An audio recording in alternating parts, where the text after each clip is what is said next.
പരിശുദ്ധ പരമദിവ്യകാരുണ്യത്തിന് ആരാധനയും സ്തുതിയും പുകഴ്ചയും ഉണ്ടായിരിക്കട്ടെ. പരിശുദ്ധ പരമദിവ്യകാരുണ്യത്തിന് ആരാധനയും സ്തുതിയും പുകഴ്ചയും ഉണ്ടായിരിക്കട്ടെ. പരിശുദ്ധ പരമദിവ്യകാരുണ്യത്തിന് ആരാധനയും സ്തുതിയും പുകഴ്ചയും ഉണ്ടായിരിക്കട്ടെ. 26-ാം തീയതിയാണ് നമ്മളുടെ അഖണ്ഡ ജപമാല മഹാറാലി. അപ്പോൾ അതിൻ്റെ പുതിയ റൂട്ടുകൾ നമ്മൾ ഈ വർഷം പോകുന്ന നമ്മൾ പൂർണ്ണമായിട്ടും തന്നെ ഏതാണ്ട് 300 മീറ്റർ ഒഴിച്ച് ബാക്കി എല്ലാം തീരദേശം റോഡ് ഒഴിവാക്കുകയാണ്. ട്രാഫിക്കിന് ജാമുണ്ടാകാതിരിക്കാൻ വേണ്ടിയും പൊതുജനങ്ങൾക്ക് ബുദ്ധിമുട്ടുണ്ടാകാതിരിക്കാൻ വേണ്ടിയും ഒരു വളരെ ലളിതമായ വിശാലമായ ഒരു പുതിയ പാത നമ്മൾ തിരഞ്ഞെടുത്തിരിക്കുകയാണ്. അത് കടലോരത്ത് കൂടിയാണ്. അതിമനോഹരമായി കാറ്റും കൊണ്ട് നല്ല തണലത്ത് കൂടി വിശാലമായി നമുക്ക് പ്രാർത്ഥിച്ചു പോകാം. ആരും കടലിൽ ഇറങ്ങുകയൊന്നും ചെയ്യരുത്. പോലീസിനെയൊക്കെ നിർത്തിയിട്ടുണ്ട്. അവിടെ പോലീസ് ഉണ്ടാവും. കടൽ കാണുമ്പോൾ തന്നെ ചില കുഞ്ഞുങ്ങൾക്ക് ചാടി കടലിൽ ഇറങ്ങണം തോന്നുകയെ. പ്രാർത്ഥിക്കാൻ വന്നവരാണെങ്കിൽ പ്രാർത്ഥിച്ചിട്ട് തന്നെ, അല്ലാത്തവർ വരേണ്ട ഒരു ആവശ്യമില്ല. ഹാർട്ട് പേഷ്യൻ്റ് അവരെ ചെയ്യേണ്ട കാര്യം, അവർ വരേണ്ടതെന്ന് ഞാൻ പറയത്തില്ല. കാര്യം അനുദിനം ജനങ്ങളെ ദൈവം സുഖപ്പെടുത്തുന്ന ഒരു സ്ഥലമാണിത്. പക്ഷേ നമ്മുടെ ഭാഗത്തു നിന്ന് ഒരു പ്രിക്കോഷൻ ഉണ്ടാകണം. കാര്യം തിരക്കാണ്, തിക്കും തിരക്കുമാണ്. അപ്പം അതുകൊണ്ട് നിങ്ങൾക്ക് ചെയ്യേണ്ടത്, നിങ്ങൾക്ക് റാലിയുടെ സമ്പൂർണ്ണമായ ഫലം കിട്ടാൻ വേണ്ടിയുള്ള ഒരു ലളിതമാർഗ്ഗം അച്ഛൻ പറഞ്ഞുതരാം. നിങ്ങൾ അർത്തിങ്കൽ വരിക. കടലോരത്ത് പടിഞ്ഞാറ് കുരിശടിയിലാണ് റാലി വന്ന് തിരിയണത് കിഴക്കോട്ട്. അപ്പോൾ പടിഞ്ഞാറ് കുരിശടിയിൽ നിന്ന് ഞങ്ങളുടെ കൂടെ നിങ്ങൾക്ക് പോരാം. സുന്ദരമായി ഈ റാലിയുടെ മുഴുവൻ ഫലം നിങ്ങൾക്ക് കിട്ടും. അപ്പോൾ പ്രായമുള്ളവരും ഇപ്പം ചിലർ അച്ഛാ എനിക്ക് നടക്കാം അച്ഛാ, എന്നെ ഇങ്ങനെ ഒഴിവാക്കല്ലേ എന്നൊക്കെ പറയും. വീട്ടിലുള്ളവരാണെങ്കിൽ ഞാൻ പറയണ കേട്ട് നിങ്ങളുടെ മേക്കിട്ട് കയറും. അച്ഛൻ പറഞ്ഞ് കേട്ടില്ലേ, പിന്നെ എന്ത് എടുപ്പിനാണ് അങ്ങോട്ട് ഓടിച്ചെല്ലണം, നിങ്ങൾക്ക് വീട്ടിൽ നിന്ന് പ്രാർത്ഥിക്കാൻ പാടില്ലെന്ന് വീട്ടുകാർ ചോദിക്കും. അങ്ങനെ വീട്ടുകാരും ആരുടെയും കാലിലും കൈയും കെട്ടേണ്ട കാര്യമില്ല. പ്രാർത്ഥിക്കാൻ മനസ്സുള്ളവർ, അതൊരു ദൈവകൃപയാണ് പ്രാർത്ഥിക്കാൻ തോന്നുക. എല്ലാവർക്കും പ്രാർത്ഥിക്കാൻ തോന്നുന്നില്ലല്ലോ, അതൊരു ദൈവകൃപയാണ് പ്രാർത്ഥിക്കാൻ തോന്നുന്നത്. ഈ പ്രയാസത്തിൻ്റെ കാലഘട്ടത്തിലും പ്രായമായ കാലഘട്ടത്തിലും പ്രാർത്ഥന നിലനിർത്തണം എന്ന് പറഞ്ഞു കഴിഞ്ഞാൽ അതൊരു വല്ലാത്ത അനുഗ്രഹമാണ്. പക്ഷേ അതുകൊണ്ട് തന്നെയാണ് അവർക്ക് വേണ്ടി കൂടി ഞങ്ങൾ പ്രാർത്ഥിച്ചുകൊണ്ടാണ് ഞങ്ങൾ വരണത്. അപ്പോൾ അതുകൊണ്ട് നിങ്ങൾ ഇത്തിരി അവശതയുള്ളവരും പ്രായമുള്ളവരും രോഗമുള്ളവരും ഒക്കെ ആ പടിഞ്ഞാറ് കുരിശടിയിൽ നിന്ന് നിൽക്കുക. നിങ്ങൾക്ക് വേണേൽ സ്വന്തമായിട്ട് ഞങ്ങൾ വരുന്നതിന് മുമ്പ് തന്നെ അങ്ങോട്ടും ഇങ്ങോട്ടും സ്വന്തമായിട്ട് റാലി നടത്തി പ്രാർത്ഥിച്ചുകൊണ്ട് പോകാം. ഞങ്ങൾ വരുമ്പോൾ ഞങ്ങളുടെ കൂടെ ചേരുകയും ചെയ്യാം. ഓക്കെ, ക്ലിയർ അല്ലേ? ആവശ്യമായ ഭക്ഷണവും വെള്ളമൊക്കെ അവിടെ പള്ളിമുറ്റത്ത് നമുക്ക് ക്രമീകരിച്ചിട്ടുണ്ട്. പോകുന്ന വഴിക്കും ആംബുലൻസ് ഉണ്ട് എല്ലായിടത്തും. 12 കട്ട് റോഡുകളുണ്ട്. അവിടെ എല്ലാം ആംബുലൻസ് ക്രമീകരിച്ചിട്ടുണ്ട്. പിന്നെ വെള്ളം ക്രമീകരിച്ചിട്ടുണ്ട്. പിന്നെ നിങ്ങളൊരു കിറ്റ് എടുക്കണം. ഒരു കിറ്റ് എന്തിനു വേണ്ടിയാണ്? ഈ കുഴഞ്ഞ മണ്ണില്ലേ, ഇങ്ങനെ നമുക്ക് ചവിട്ടിയാൽ ഇങ്ങനെ കൊണ്ടുപോയിട്ട് ചെരുപ്പിട്ട് മണ്ണൊക്കെ അടിക്കണ ഒരു സംഭവമുണ്ട്, ചെരുപ്പ്, വള്ളിച്ചെരുപ്പ്. അപ്പം അങ്ങനെ കുഴഞ്ഞ മണ്ണിൽ കയറി പോയിട്ടുണ്ടെങ്കിൽ നിങ്ങൾ ആ തൽക്കാലത്തേക്ക് ആ ചെരുപ്പെടുത്ത് കിറ്റിൽ വെക്കാൻ വേണ്ടിയാണ്. ചെരുപ്പിൽ ഇല്ലാതെ ആ മണ്ണിൽ കൂടെ നടന്നാലും കാല് പൊള്ളും. നല്ല കാര്യം. കാല് പൊള്ളിക്കൊണ്ടൊരു 10 ജപമാല ചെല്ല്, എന്താ കുഴപ്പം? കാര്യം ലോകത്ത് അതായത് യുദ്ധം നടക്കുകയല്ലേ, ആർക്കും തടുക്കാൻ പറ്റണ്ട. ഇപ്പം എന്താണ് പുതിയ നെതിന്യാഹുവിൻ്റെ വീടിൻ്റെ നേരെ ഡ്രോൺ വന്നിരിക്കുന്നു. ഇപ്പോഴെന്താ ലാസ്റ്റ് കിട്ടുന്ന വാർത്ത എന്താണ്? യുദ്ധം നിർത്താതിരിക്കാൻ ഇസ്രയേൽ തന്നെ ഡ്രോൺ പ്രധാനമന്ത്രിക്ക് നേരത്തെ വിട്ടതാണെന്നല്ലേ പുതിയതായിട്ട് പറയണത്. ഒക്കെ അറിയത്തില്ല, പല സംഭവങ്ങൾ നടക്കും. ഇപ്പം നമ്മുടെ കയ്യിൽ നിന്ന് വിട്ടുപോയെന്നതിൻ്റെ അർത്ഥം ലോകത്തിൻ്റെ സമാധാനം കയ്യിൽ നിന്ന് വിട്ടുപോയി. നമ്മുടെ കയ്യിൽ നിന്ന് വിട്ടുപോണ കാര്യങ്ങൾ ഒത്തിരി ഉണ്ട്. സമാധാനം മാത്രമല്ല, ജീവനുമൊക്കെ കയ്യിൽ നിന്ന് വിട്ടുപോകും. പിടിക്കാൻ വേണ്ടി ഒരാളുണ്ട്.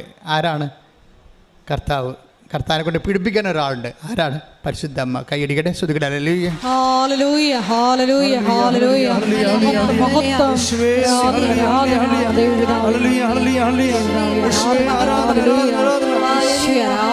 ഹല്ലേലൂയ. ഇതിൻ്റെ മുഴുവനും വീഡിയോ പുതിയ വഴിയുടെ പുതിയ റാലി പോകുന്ന പുതിയ വഴി ഇവിടുന്ന് അർത്തിങ്ക വരെയുള്ളത് നമ്മൾ ഷൂട്ട് ചെയ്തിട്ടുണ്ട്. ഏത് വഴികളിലൂടെയാണ് പോണത് എന്നുള്ളത് ഷൂട്ട് ചെയ്തിട്ടുണ്ട്. ഇത് ആ വഴിയെല്ലാം കാണിച്ചുകൊണ്ട് അർത്തിങ്ക വരെ പള്ളി വരെയുള്ള വീഡിയോ നമ്മൾ അപ്പ് ചെയ്തിട്ടുണ്ട്. ഇപ്പോൾ 37,000 പേരത് കണ്ടിട്ടുണ്ട്. ബാക്കിയുള്ളവർ കൂടി ഉടനെ ആ വീഡിയോ കാണണം. ഓക്കെ, ഇന്ന് തന്നെ കാണണം. തന്നെ ഇത് അപ്പ് ചെയ്യുമ്പോൾ നിങ്ങൾ ആദ്യം റാലിയുടെ റൂട്ട് നോക്കിയേക്കണം. വെള്ളം, കുട, തൊപ്പി, ഇത്രയും സംഭവം കൈ കരുതുന്നത് നല്ലതാണ്. നല്ല വെയിലാണെങ്കിൽ നമുക്കൊരു തൊപ്പി എന്തെങ്കിലും തലയിൽ വെക്കുന്നത് നല്ലതായിരിക്കും. പിന്നെ കുട വേണം. മഴ ഇൻ കേസ് വന്നാൽ, ന്യൂനമർദ്ദമൊക്കെ ഇപ്പോൾ നോക്കിയേ, കേരളത്തിലെ സമയം കണ്ടില്ലേ. പണ്ട് നമുക്ക് 120 ദിവസമാണ് നമുക്ക് മഴ കിട്ടിക്കൊണ്ടിരുന്നത് പരമ്പരാഗതമായിട്ട്. ഇപ്പോൾ മഴച്ചുരുക്കമൊന്നും സംഭവം നടക്കുന്നുണ്ട്. അതൊരു ക്ലൈമറ്റ് ഫിനോമിനയാണ് മഴച്ചുരുക്കം. എന്താ കാര്യം? 80 ദിവസമായിട്ട് മഴ കുറഞ്ഞിട്ടുണ്ട്. അപ്പോഴും മഴയ്ക്ക് എന്താ സംഭവിച്ചിരിക്കണത്?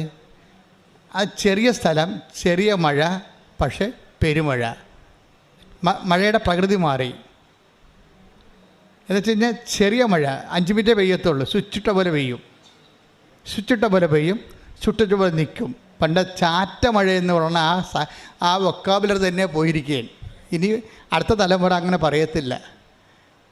അടുത്ത തലമുറ ചാറ്റ മഴയെന്ന് നമ്മുടെ നിഘണ്ടുവിൽ തന്നെ പോയി. അങ്ങനെ ഒരു മഴ ഇല്ല ഇപ്പോൾ.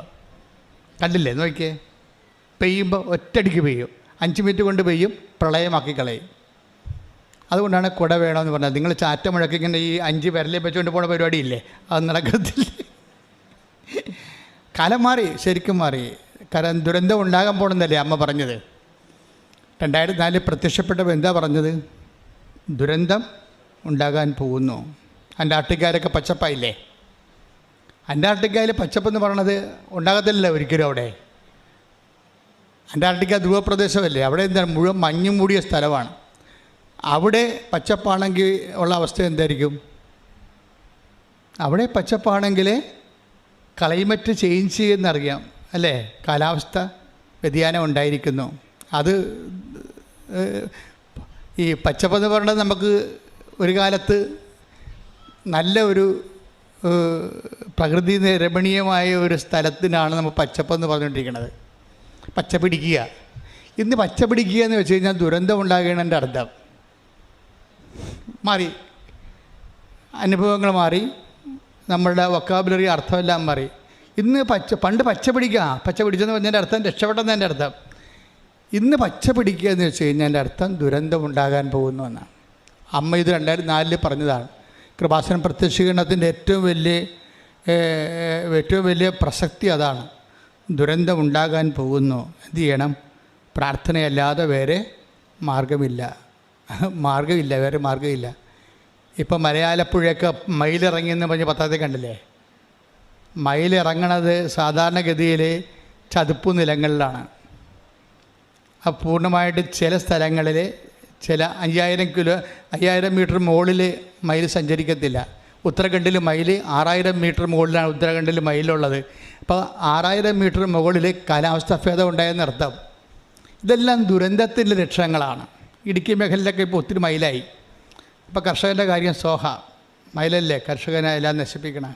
പരിപ്പാത്രത്തിൽ മയിൽ കയറാൻ പോവുകയാണ്. അപ്പോൾ ഇതെല്ലാം ഭംഗിയായിട്ട് ഈ കാലത്തിൻ്റെ ഒരു പ്രത്യേകത, നമ്മൾ ഭംഗിയെന്ന് വിചാരിക്കുന്ന പല കാര്യങ്ങളും സംഭവിക്കും, പക്ഷെ അനുഭവത്തിൽ ദുരന്തമാണ്. മനസ്സിലായില്ലേ? സൗന്ദര്യത്തിൻ്റെ വേഷവും കെട്ടിക്കൊണ്ട് ദുരന്തമാണ് വിരുന്ന് വരണത്. അതാണ് അമ്മ പറഞ്ഞത്. ദുരന്തം ഉണ്ടാകാൻ പോകുന്നു, പ്രാർത്ഥിക്കണം എന്ന് പറഞ്ഞേ. ദുരന്തം ഉണ്ടാകാൻ പോകുന്നു, പ്രാർത്ഥിക്കണം. അതിൻ്റെ സമയമാണ് 10:08 കാണിക്കുന്നത്. സമയഘടികാരം നെഞ്ചിൽ ചാർത്തിക്കൊണ്ട് അമ്മയാണ് ഈ വിഷയം നമുക്ക് കൺവേ ചെയ്ത് തന്നിരിക്കുന്നത്. അതുകൊണ്ട് തന്നെ ലോകവ്യാപകമായ രീതിയിൽ കൃപാസനം പ്രത്യക്ഷീകരണം പഠിക്കപ്പെടുകയും പ്രാർത്ഥിക്കപ്പെടുകയും ചർച്ച ചെയ്യപ്പെടുകയും ചെയ്യേണ്ടത് ദൈവത്തിൻ്റെ ഒരു ആവശ്യമാണ്, നമ്മുടെ ആവശ്യം എന്നതിനേക്കാളുപരി. ആ പ്രാർത്ഥനയുടെ ഭാഗമായിട്ടാണ് നിങ്ങൾക്ക് എന്ത് തന്നിരിക്കുന്നത്? ഉടമ്പടി തന്നിരിക്കുന്നത്. എന്നാൽ ഉടമ്പടി പണ്ടുണ്ടായിരുന്നതല്ലേ? ബൈബിൾ ഉണ്ടായിരുന്നതല്ലേ? ഉടമ്പടി ഒരു പ്രായോഗിക ജനകീയ പദ്ധതി പ്രയോഗമായ രീതിയിൽ ജനലക്ഷങ്ങളെ ഉടമ്പടി എടുക്കുന്ന എല്ലാവരെയും അത് ദൈവം അക്സെപ്റ്റ് ചെയ്യുകയും അപ്പം തന്നെ ആ ഫയൽ ഓപ്പൺ ചെയ്തിട്ട് സൈൻ ചെയ്ത് പോവുകയാണ്. ഉടമ്പടി എന്താണ്? ഉടനടി പരിഹാരം എന്നല്ലേ പറയണം. അപ്പോൾ ഉടമ്പടി കറക്റ്റായിട്ടാണ് നിങ്ങൾ പാലിക്കണമെന്നുണ്ടെങ്കിൽ അതിൻ്റെ ഫലവും അതുപോലെ തന്നെ. കാര്യം എന്താണ്? അത് അമ്മയുടെ പ്രത്യക്ഷീകരണത്തിൻ്റെ സ്ഥിരീകരണവും സാധൂകരണവുമാണ്. ശ്രുതിക്കട്ടെ ഹല്ലേലൂയ. സ്വീകാരണത്തിന് എന്നേരവും ആരാധനയും സ്തുതിയും പുകഴ്ചയും ഉണ്ടായിരിക്കട്ടെ. ഇപ്പോഴ് ഈ വർഷത്തെ ഒരു പ്രത്യേകത 20 വർഷം തികയാണ്. അപ്പം മാതാവ് ഈ അൾത്താരയിലെ പ്രത്യക്ഷപ്പെട്ടത് 2004 ഡിസംബർ 7-ാം തീയതിയാണ്, ഉച്ചയ്ക്ക് 2:30 മണിക്ക്. അപ്പോൾ അതിൻ്റെ 20 വർഷം തികയാണ് 2024. അപ്പോൾ എൻ്റെ മനസ്സിൽ കർത്താവ് നേരത്തെ ഒരു സൂചന തരുമായിരുന്നു, something is going to happen എന്ന്. എന്തോ ദൈവം ഇതിൻ്റെ അഡീഷണൽ ചെയ്യാൻ പോകുന്നു എന്ന് പറഞ്ഞ് എനിക്കൊരു ധാരണ കിട്ടുമായിരുന്നു. പക്ഷേ ഇപ്പോൾ ഒക്ടോബർ മാസം അമ്മയുടെ മാസമായപ്പോഴാണ് അത് വെളിവായത്. അതുകൊണ്ടാണ് നമ്മളിപ്പോൾ അനുദിന അനുഗ്രഹ പ്രാർത്ഥന തുടങ്ങിയിരിക്കുന്നത്. കണ്ടില്ലേ നിങ്ങൾ? അനുദിന അനുഗ്രഹം എല്ലാ ദിവസവും 5:30 അച്ഛൻ നിങ്ങളുടെ കൂടെ പ്രാർത്ഥിക്കും. എല്ലാ ദിവസവും 5:30 എന്നിട്ട് മെസ്സേജ് പറയും. എല്ലാ വിഷയവും പ്രാർത്ഥിക്കും. നിങ്ങൾ ഉടമ്പടി എടുത്ത വിഷയങ്ങൾ, ഉടമ്പടി എടുക്കാത്തവരാണെങ്കിൽ എടുക്കാൻ പോകുന്ന വിഷയങ്ങൾ, ലൈറ്റാക്കാൻ്റെ റിക്വസ്റ്റ് ഇട്ടിരിക്കുന്ന വിഷയങ്ങൾ, ഓൺലൈൻ ഉടമ്പടി വെച്ചിരിക്കുന്ന വിഷയങ്ങൾ, ഇനി കൃപാസനത്തിൽ വരണമെന്ന് ആഗ്രഹിച്ചിട്ട് എന്ത് പ്രാർത്ഥിക്കണമെന്ന് മനസ്സിൽ വിചാരിക്കുന്നവരുടെ വിഷയങ്ങൾ എല്ലാം അഡ്രസ്സ് ചെയ്തുകൊണ്ട് എല്ലാ ദിവസവും അനുദിനം പ്രതിദിനം നമ്മൾ 5:30 ഒരുമിച്ച് കൂടും. അപ്പോൾ യൂട്യൂബിൽ നിങ്ങൾ നോക്കിയേക്കണം. എല്ലാ ദിവസവും അത് നിങ്ങൾ പ്രയോജനപ്പെടുത്തണം. കാര്യം 10 മിനിറ്റ് ആ സന്ദേശമുള്ളത്. 10 മിനിറ്റ് കൊണ്ട് പ്രത്യക്ഷീകരണ പ്രാർത്ഥന തീരും. 10 മിനിറ്റ് കൊണ്ട് നിങ്ങളുടെ അന്നത്തെ ദിവസം, ഇപ്പോൾ ഒരു ദിവസം നിങ്ങൾ കോടതി പോണ ദിവസമാണെന്ന് വിചാരിച്ചോ, അല്ലെങ്കിൽ നിങ്ങൾ PR-ൻ്റെ ദിവസമാണ്, ഇൻ്റർവ്യൂ ദിവസമാണെന്ന് വിചാരിച്ചോ. അപ്പോൾ നിങ്ങൾക്ക് ചിലപ്പോൾ ഇന്ന് വസ്തു അളക്കണ ദിവസമാണ്, അല്ലെങ്കിൽ ജപ്തിക്ക് അവർ പറഞ്ഞിരിക്കുന്ന ദിവസമാണ്, പേടിച്ചിരിക്കുകയായിരിക്കാം. അപ്പോൾ ഇങ്ങനെ പരീക്ഷ ദിവസമാകും, അല്ലെങ്കിൽ റിസൾട്ട് വരണ ദിവസമാകും. അപ്പോൾ അതാത് ദിവസം പ്രയാസം അനുഭവിക്കുന്നവരുടെ ഭാരങ്ങളെ വെളുപ്പിനെ തന്നെ മാതാവിൻ്റെ തിരുസന്നിധിയിൽ ഏൽപ്പിക്കുന്നത് പ്രാർത്ഥനയാണ് അനുദിന എന്ന് പറഞ്ഞ് അനുദിന അനുഗ്രഹ പ്രാർത്ഥന. 5:30 മണിക്ക് എഴുന്നേക്കണം. 5:30 മണിക്ക് തന്നെ നമുക്ക് പ്രത്യക്ഷ പ്രാർത്ഥനയുണ്ട്. അപ്പോൾ ഈ അച്ഛൻ്റെ പ്രാർത്ഥന കഴിഞ്ഞിട്ട് അതിൻ്റെ അകത്തൊരു ഷോർട്ട് പ്രത്യക്ഷ പ്രാർത്ഥന ഉണ്ടാവും. എൻ്റെ പ്രാർത്ഥനയുടെ കൂടെ ഒരു ഷോർട്ട് പ്രത്യക്ഷ പ്രാർത്ഥന ഉണ്ടാവും. അത് കഴിഞ്ഞിട്ട് നിങ്ങൾക്ക് വേണമെങ്കിൽ സമയമുണ്ടെങ്കിൽ ഇപ്പം നിലവിലുള്ള പ്രാർത്ഥനയൊക്കെ ചെല്ലാവുന്നതാണ്. ഈ ഷോർട്ട് പ്രത്യക്ഷ പ്രാർത്ഥന എന്ന് പറയുമ്പോൾ അമ്മ അന്ന് 2014 അമ്മ ആദ്യം തന്നെ പ്രത്യക്ഷ പ്രാർത്ഥനയാണ് ഇപ്പം നമ്മൾ ഉപയോഗിക്കുന്നത്. ഒരു പാരഗ്രാഫ് മാത്രമേ ഉണ്ടായിരുന്നുള്ളത്. ആ ഒറ്റ പ്രാർത്ഥന ചൊല്ലിയാണ് ഇന്ന് ലോകം കാണുന്ന രീതിയിൽ കൃപാസനത്തിലൂടെ 10,000 മനുഷ്യർ ദൈവത്തിനെ അറിഞ്ഞത്. അപ്പോൾ ആ പ്രാർത്ഥന വീണ്ടും ഇൻട്രൊഡ്യൂസ് ചെയ്തിരിക്കുകയാണ്. ഇപ്പോൾ ഇപ്പം നിങ്ങൾ ചൊല്ലിക്കൊണ്ടിരിക്കുന്ന പ്രാർത്ഥന റദ്ദ് ചെയ്യുന്നില്ല. അതും ഇതുപോലെ അഭിഷേകപ്രകാരം കിട്ടിയ പ്രാർത്ഥനയാണ്, അല്ല ബുദ്ധി കൊണ്ട് ആലോചിച്ച് എഴുതിയ പ്രാർത്ഥനയൊന്നുമല്ല. അപ്പം അതുകൊണ്ട് ഒരു പ്രാർത്ഥന റദ്ദ് ചെയ്യുന്നില്ല. നിങ്ങളുടെ സമയം അനുസരിച്ചുകൊണ്ട് നിങ്ങൾക്ക് ഉപയോഗിക്കുക. അച്ഛൻ്റെ 5:30 പ്രാർത്ഥനയ്ക്ക് 10 മിനിറ്റ് എൻ്റെ ടൈം, അതിനുള്ളിൽ അതിന് ഒരു പ്രത്യക്ഷ പ്രാർത്ഥന ഉണ്ടാകും. അന്നത്തെ നിങ്ങളുടെ നിയോഗം അന്നന്ന് വേണ്ട ആഹാരം പോലെ സമർപ്പിക്കാനുള്ള മൗനപ്രാർത്ഥന സമയമുണ്ടാകും. അതുപോലെ തന്നെ അതിനുശേഷം കളക്റ്റീവ് പ്രെയർ ഉണ്ടാകും. ലോകത്തിലുള്ള എല്ലാ വിഷയങ്ങളും, ലോകത്തിൽ ഉടമ്പടി എടുത്തിരിക്കുന്ന എല്ലാവരുടെയും വിഷയങ്ങൾ, എടുക്കാൻ പോകുന്നവരുടെ വിഷയങ്ങളെല്ലാം അന്നത്തെ വിഷയങ്ങളെ ദൈവതിരുസന് സമർപ്പിക്കുന്ന സമർപ്പണ പ്രാർത്ഥന ഉണ്ടാകും. ദൈവിക ശാസന പ്രാർത്ഥന ഉണ്ടാകും. അതിനുശേഷം അന്നത്തെ മെസ്സേജ് പറയും. അന്നത്തെ മെസ്സേജ് ഒരു വചനമായിരിക്കും പറയണത്. അതും അതിൻ്റെ ലൈഫ് ആപ്ലിക്കേഷൻസും പറയും. അപ്പോൾ നിങ്ങൾക്ക് വചനം പഠിക്കുകയും ചെയ്യാം, വചനത്തെ ജീവിതത്തോട് ചേർത്ത് വെച്ച് വചനം മനസ്സിലാക്കാം, ദൈവത്തിൻ്റെ കൃപയിൽ വളരാൻ പറ്റും. അപ്പോൾ ഇന്ന് മുതൽ എല്ലാവരും 5:30 മണിക്ക് അലേർട്ടായിരിക്കണം. 5:30 മണിക്ക് നമ്മൾ ഒരുമിച്ച് പ്രാർത്ഥിക്കുകയാണ്. അമ്മയുടെ പ്രത്യക്ഷീകരണത്തിൻ്റെ 20-ാം വർഷം. ഇത് കഴിഞ്ഞാൽ ഉടനെ 25-ാം വർഷത്തേക്ക് നമ്മൾ പുതിയ പദ്ധതി തുടങ്ങും. 5 വർഷത്തേക്കുള്ള പ്രത്യക്ഷീകരണ നടപടികളുണ്ടാവും. ഇത് ദൈവത്തിൻ്റെ കാര്യമായത് കാരണം ദൈവം ശരിക്കും നമ്മളെ സഹായിക്കുന്നുണ്ട്. അതുകൊണ്ടാണ് ഒരു ബന്ധവും ദൈവമായിട്ടില്ലാത്തവർ പോലും ഉടമ്പടിയിലൂടെ വലിയ വർഷങ്ങളോളം ദൈവമായിട്ട് ബന്ധമുള്ള ആൾക്കാരുടെ അത്രയും അനുഗ്രഹങ്ങൾ പ്രാപിക്കുന്നത്. ദൈവം ഇതിനോട് സഹകരിക്കുന്നതാണ്. കർത്താവ് ഇതിനോട് സഹകരിക്കുകയും പണ്ടുമുതലുള്ള ഒരു ദൈവത്തിൻ്റെ അപ്പോസ്തല പ്രവർത്തനങ്ങളുടെ പാരമ്പര്യ നടപടിയാണ്. കർത്താവ് അവരോട് സഹകരിക്കുകയും take the bread of God അടയാളം കൊണ്ട് വചനം സ്ഥിരീകരിക്കുകയും ചെയ്തു. ശ്രുതികട്ടെ ഹല്ലേലൂയ ഹല്ലേലൂയ ഹല്ലേലൂയ. മർക്കോസ് 16:20. കർത്താവ് അവരോട് കൂടെ പ്രവർത്തിക്കുകയും കർത്താവ് അവരോട് കൂടെ പ്രവർത്തിക്കുകയും അടയാളങ്ങൾ കൊണ്ട് വചനം സ്ഥിരീകരിക്കുകയും ചെയ്തിരുന്നു. അതായത് ദൈവം എൻ്റെ ഒരു ഡേ ടു ഡേ ആയിട്ടുള്ള ഒരു കൺകറൻസാണ്. ചെയ്തിരുന്നു എന്നാണ്, അത് ചെയ്യുക പതിവായിരുന്നു. ഇപ്പോൾ ഏതെങ്കിലും ഒരു സമയത്ത് നടക്കണതല്ല. വചനം എപ്പോഴും വിശ്വസിക്കുന്നവനെ സംബന്ധിച്ചിടത്തോളം ഈ 16-20 സംഭവിക്കും. എന്താണ്? കർത്താവ് അവരോട് സഹകരിക്കുകയും കർത്താവ് അവരോട് സഹകരിക്കുകയും അടയാളങ്ങൾ കൊണ്ട് വചനം സ്ഥിരീകരിക്കുകയും ചെയ്തു. അപ്പം വചനത്തിന് ആവശ്യമായത് എന്താണ്? ഇപ്പോൾ ഒരു കുരുമുളക് ചെടിയെ അതിനെന്താണ് ആവശ്യമായത്? ചെറിയ ആൾക്കാർ പറയത്തില്ലേ, മരമറിയാതെ കൊടിയിട്ടെന്ന് പറയും അല്ലേ? ആ മുള്ളു മുഴിക്കുക വല്ലതൊക്കെയാണ് ഈ കുരുമുളക് കൊടി കയറ്റണത്. അതുപോലെ തന്നെ അത് വേറെ മരത്തെ കയറ്റിയാൽ ചിലപ്പോൾ അത്രയും കായ്ക്കത്തില്ല. അതുകൊണ്ടാണ് മരമറിയാതെ കൊടിയിടും. അപ്പോൾ കൊടി ഇടണമെന്നുണ്ടെങ്കിൽ എന്ത് വേണം? ഒരു മരം വേണം. വചനത്തിന് എന്താ വേണ്ടത്? വചനത്തിന് വേണ്ടത് എന്താണ്? സ്ഥിരീകരണമാണ് വേണ്ടത്. അല്ലെങ്കിൽ വചനം സാധാരണ മനുഷ്യൻ്റെ വചനവും ദൈവവചനവും തമ്മിലുള്ള ഒരു കാതലായ വ്യത്യാസം എന്താണ്? ദൈവവചനത്തിന് അടയാളങ്ങളുടെ സ്ഥിരീകരണം അവകാശമാണ്, അതിൻ്റെ കൂടെയുള്ളതാണ്. നമ്മൾക്ക് ആരാണ്? ഓരോ ദൈവവചനത്തിനും അടയാളങ്ങളുടെ സ്ഥിരീകരണം ഉണ്ടാകും. അത് പ്രോമിസിങ്ങിലുള്ള ഭാഗമാണ്. നമ്മൾ ഉടമ്പടി ടാപ്പ് ചെയ്യുന്നത് ദൈവവചനത്തിൻ്റെ കറസ്പോണ്ടിങ് ആയിട്ടുള്ള ദൈവം അതിന് കൽപ്പിച്ച് നൽകിയിട്ടുള്ള അടയാളങ്ങളുടെ സ്ഥിരീകരണം ആക്ടിവേറ്റ് ചെയ്യാൻ വേണ്ടിയുള്ള പ്രായോഗിക സംവിധാനങ്ങളാണ് ഉടമ്പടിയിലൂടെ നമ്മൾ റിയലൈസ് ചെയ്യണ കാര്യങ്ങൾ.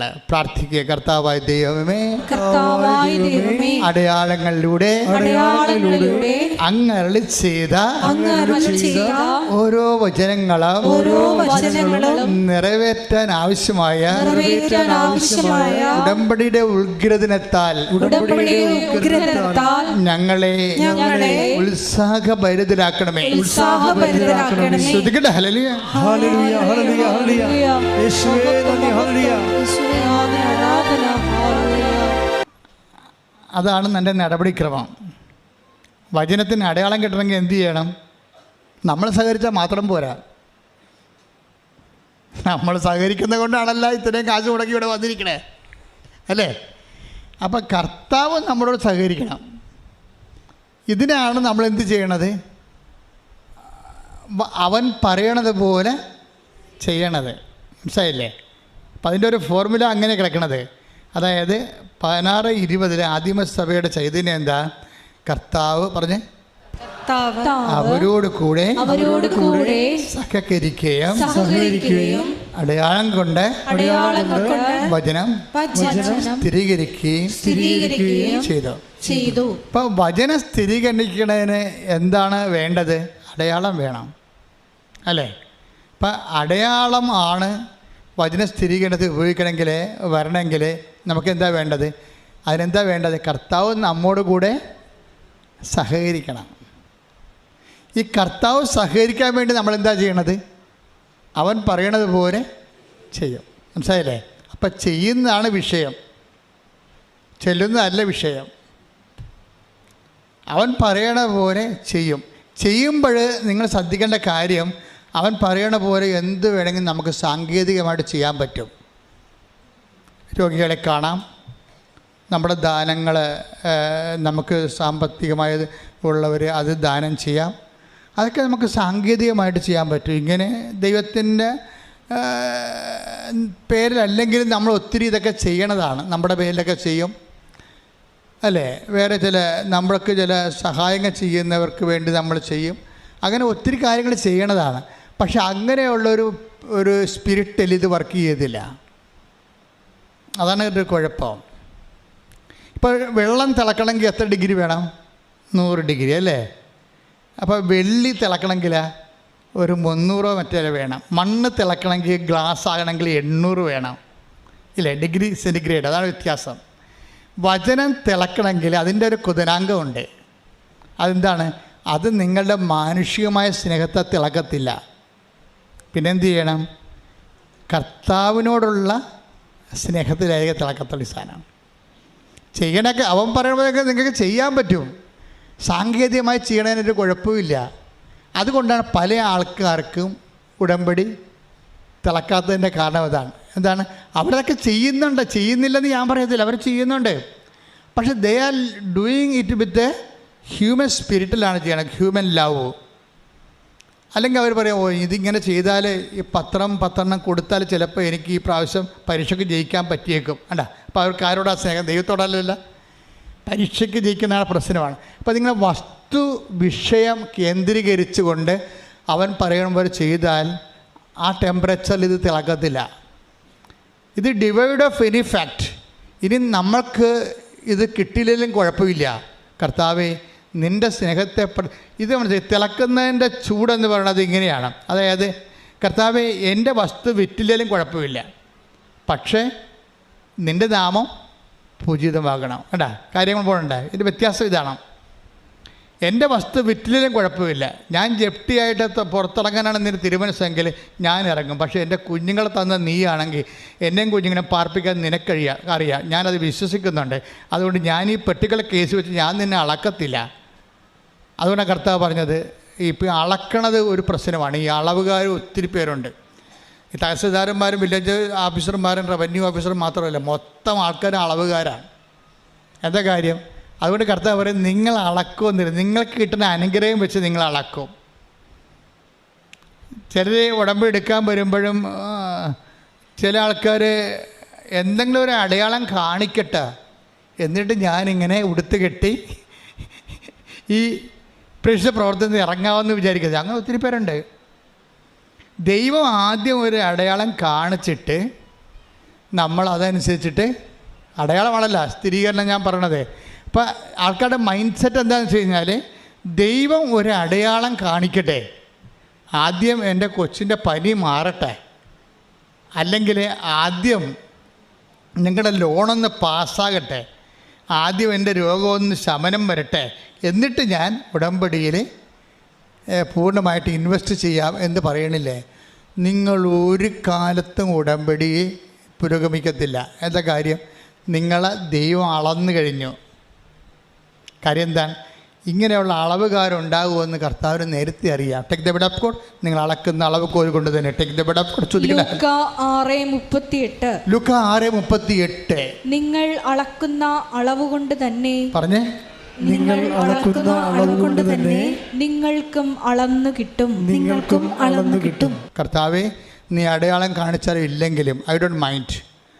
നീ കാണിക്കുന്ന അടയാളത്തിൽ എനിക്ക് കിട്ടുന്ന ആശ്വാസത്തേക്കാൾ ഉപരി എൻ്റെ ലക്ഷ്യം നീയാണ്. പറഞ്ഞേ, എൻ്റെ കർത്താവേ, എൻ്റെ കർത്താവേ, നീ അടയാളം കാണിച്ചാലും ഇല്ലെങ്കിലും, നീ അടയാളം കാണിച്ചാലും ഇല്ലെങ്കിലും എൻ്റെ ലക്ഷ്യം നിന്നെ മഹത്വപ്പെടുത്തുകയാണ്. നിന്നെ മഹത്വപ്പെടുത്തുകയാണ്. ഏത് കാലാവസ്ഥയിലും ഞാൻ നിന്നെ മഹത്വപ്പെടുത്തും. അതിനുള്ള കഴിവും അരൂപിയും കർത്താവേ എനിക്ക് നൽകണമേ. കർത്താവേ എനിക്ക് നൽകണമേ. ശ്രുതികളെ ഹല്ലേലൂയ. ഈ ദിവസങ്ങളിൽ ഞാൻ കേട്ട സാക്ഷ്യങ്ങളിൽ വെച്ച് ഏറ്റവും നല്ലതല്ല, എല്ലാ സാക്ഷ്യങ്ങളും നല്ലതാണ്. പക്ഷെ കണ്ടൻറ്റ് വൈസ് റിച്ചായിട്ടുള്ളത് സ്നേഹ ഷൈജൻ മുളന്തുരുത്തിലുള്ള അവിടെ സാക്ഷ്യത്തിൻ്റെ ഒരു പ്രത്യേകത, അവിടെ ലൈഫ് മൊത്തം ഇങ്ങനെ സാധാരണ നമ്മൾ കേൾക്കാത്ത തരത്തിലുള്ള ദുരന്തപൂരിതമാണ് അവിടെ ലൈഫ് മൊത്തം.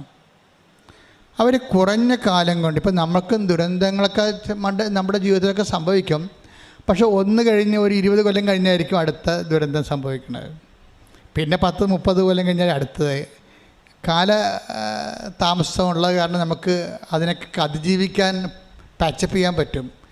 പക്ഷേ സ്നേഹഷൈജൻ്റെ ലൈഫിൽ ഒരു ചെറിയ ഷോർട്ട് സ്പാനിൽ തന്നെ കുറേ കാറ്റഗോറിക്കലായിട്ടുള്ള കുറേ ദുരന്തങ്ങൾ സംഭവിക്കും. അത് വലിയ പ്രമാദമായ ചില പ്രയാസങ്ങൾ സംഭവിക്കും. അതിലൊന്ന്, ഇവളുടെ അമ്മയ്ക്ക് ഭ്രാന്ത് പിടിക്കും, വല്ലാത്ത ഭ്രാന്താണ്. പിന്നെ അവളുടെ ഭർത്താവ് ജയിലിലാകും. രണ്ട് കേസാണ്. നോക്കിയേ, ഒരു സ്ത്രീ ഒറ്റക്ക് നിന്ന് പോരാടണം കണ്ടില്ലേ? അമ്മയ്ക്ക് ഭ്രാന്ത്, ഭർത്താവിന് ജയിലിൽ, എന്തോ കേസിൽ ജയിലിൽ. രണ്ട് കേസാണ് കേട്ടോ. മൂന്നാമത്തത് ഇവൾക്ക് ബ്ലീഡിങ്, നിർത്താത്ത ബ്ലീഡിങ്. നാലാമത്തത് ഇവരുടെ ജീവിത ചുറ്റുപാട്, ഭക്ഷണം കഴിച്ച് പോണത് 2 ടാക്സിക്കാറുണ്ട്. അതുകൊണ്ടാണ്, അത് ഡ്രൈവർമാർക്ക് ഓടിച്ചിട്ട് അതിൻ്റെ വാടക കൊണ്ടാണ് ജീവിച്ചു പോണത്. അതിലൊരു ഡ്രൈവർ രാത്രി വണ്ടി ഇടിച്ച് അപ്പം തന്നെ സ്പോട്ടിൽ മരിക്കും. ഇപ്പം ഓക്കെ, ഇതെല്ലാം നോക്കേണ്ട ആൾ ഭർത്താവ് ജയിലിലാണ്. 2 മക്കളുണ്ട്. ഈ മക്കളെ ഈ ഭ്രാന്ത് പിടിച്ച അമ്മായിയമ്മ കടിക്കും, തല്ലും. കുഞ്ഞുങ്ങളെ കണ്ണ് തെറ്റിക്കഴിഞ്ഞാൽ ചിലപ്പോൾ കൊന്നും കളയും. അപ്പോൾ അത്രയും നല്ല മാനസിക രോഗമാണ്. ഒന്ന് ചിന്തിച്ചേക്ക്, എന്തുമാത്രം പ്രശ്നങ്ങളാണ് ഈ ഒരു സ്നേഹ ഷൈജിന് അനുഭവിക്കണത്. സ്നേഹ ഷൈജിൻ്റെ സാക്ഷ്യം നിങ്ങൾ രണ്ടാമത് പോയി കേൾക്കണം. എന്താ കേൾക്കണമെന്ന് വെച്ച് കഴിഞ്ഞാൽ അവർ പറയുന്ന കാര്യം, ഞാൻ എല്ലാ വാതിലുകളും മുട്ടി, എനിക്ക് കൃപാശ്രമം എന്ന് കേൾക്കുമ്പോൾ എനിക്ക് ഒരു കോമഡിയാണ് തോന്നിയിരുന്നത് പണ്ട്. എന്താ കാര്യം? ഒത്തിരി ട്രോളൊക്കെ വന്ന കാരണം പിന്നെ പ്രാർത്ഥിച്ച ഇതിനൊക്കെ ഉത്തരം ഉണ്ടാകുമോ? പിന്നെ ഉപ്പ് കഴിച്ചെങ്കിൽ രോഗം മാറുമോ?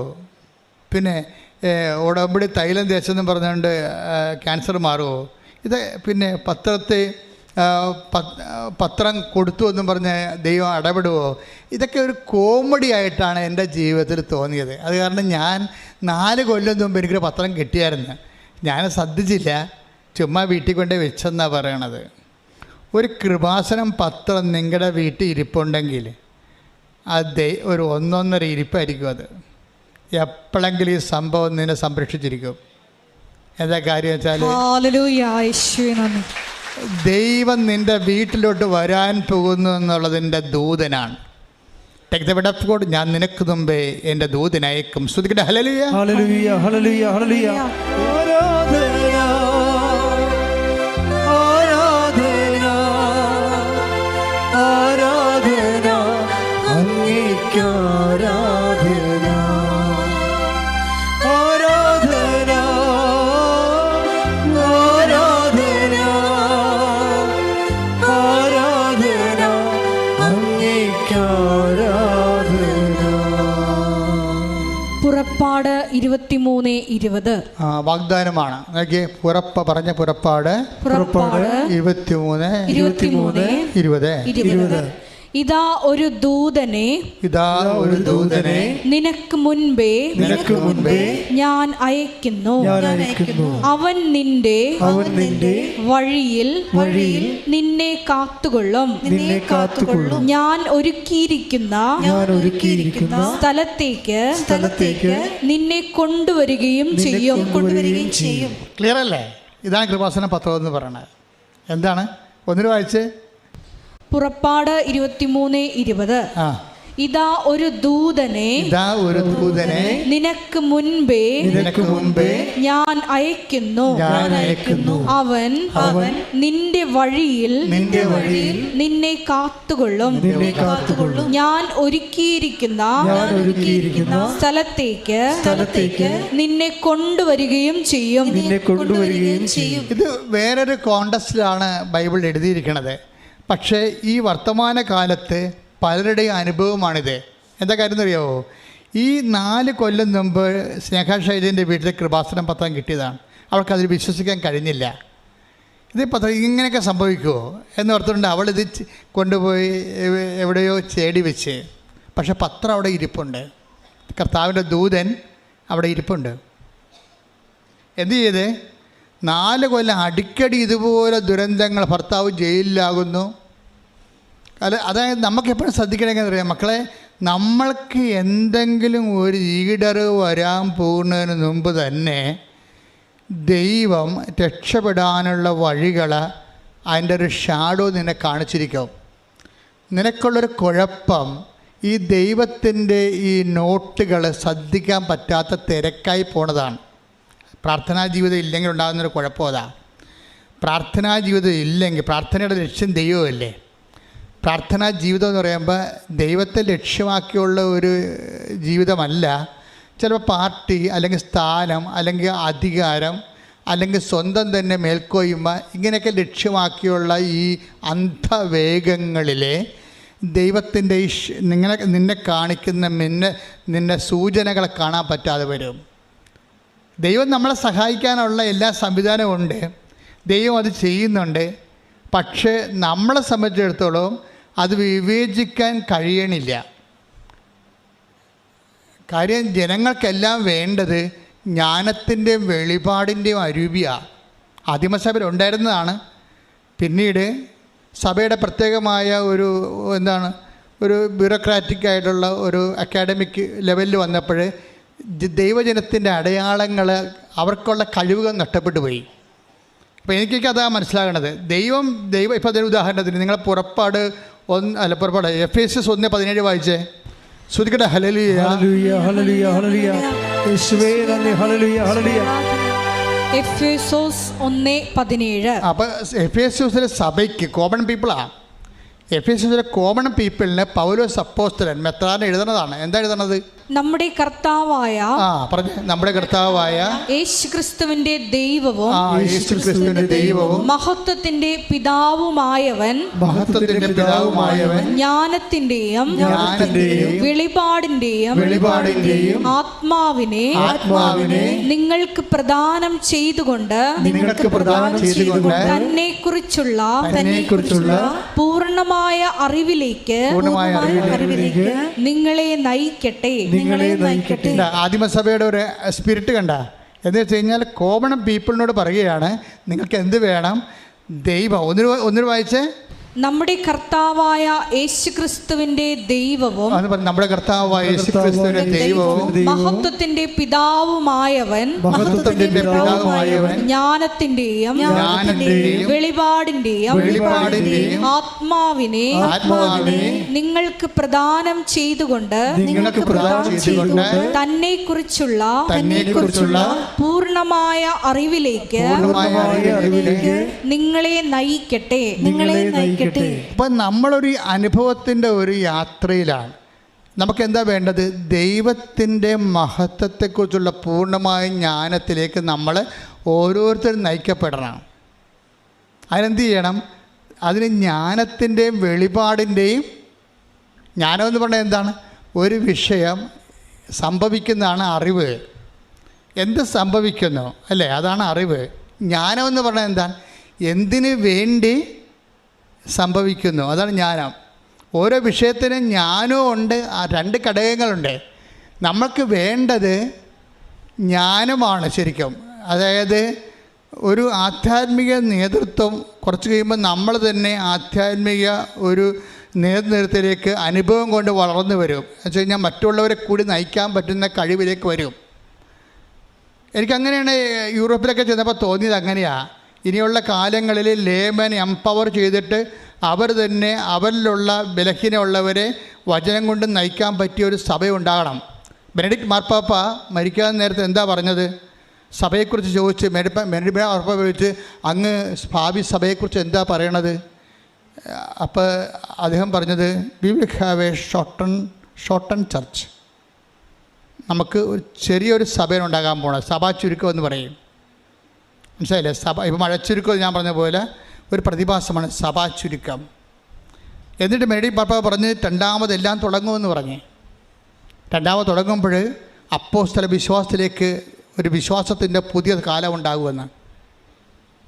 സഭാ ചുരുക്കം സംഭവിച്ചതിന് ശേഷം നമുക്ക് പള്ളികളിലൊക്കെ, യൂറോപ്യൻ പള്ളികളിലൊക്കെ ചെല്ലുമ്പോൾ മനസ്സിലാകും ഈ സഭാ ചുരുക്കം സംഭവിച്ചുകൊണ്ടിരിക്കണ കാണാം. അപ്പോൾ അതിന് ശേഷം എന്താ സംഭവിക്കണത്? ആ സഭാ ചുരുക്കം സംഭവിച്ചതിന് ശേഷം പുതിയൊരു സഭയുണ്ടാകും.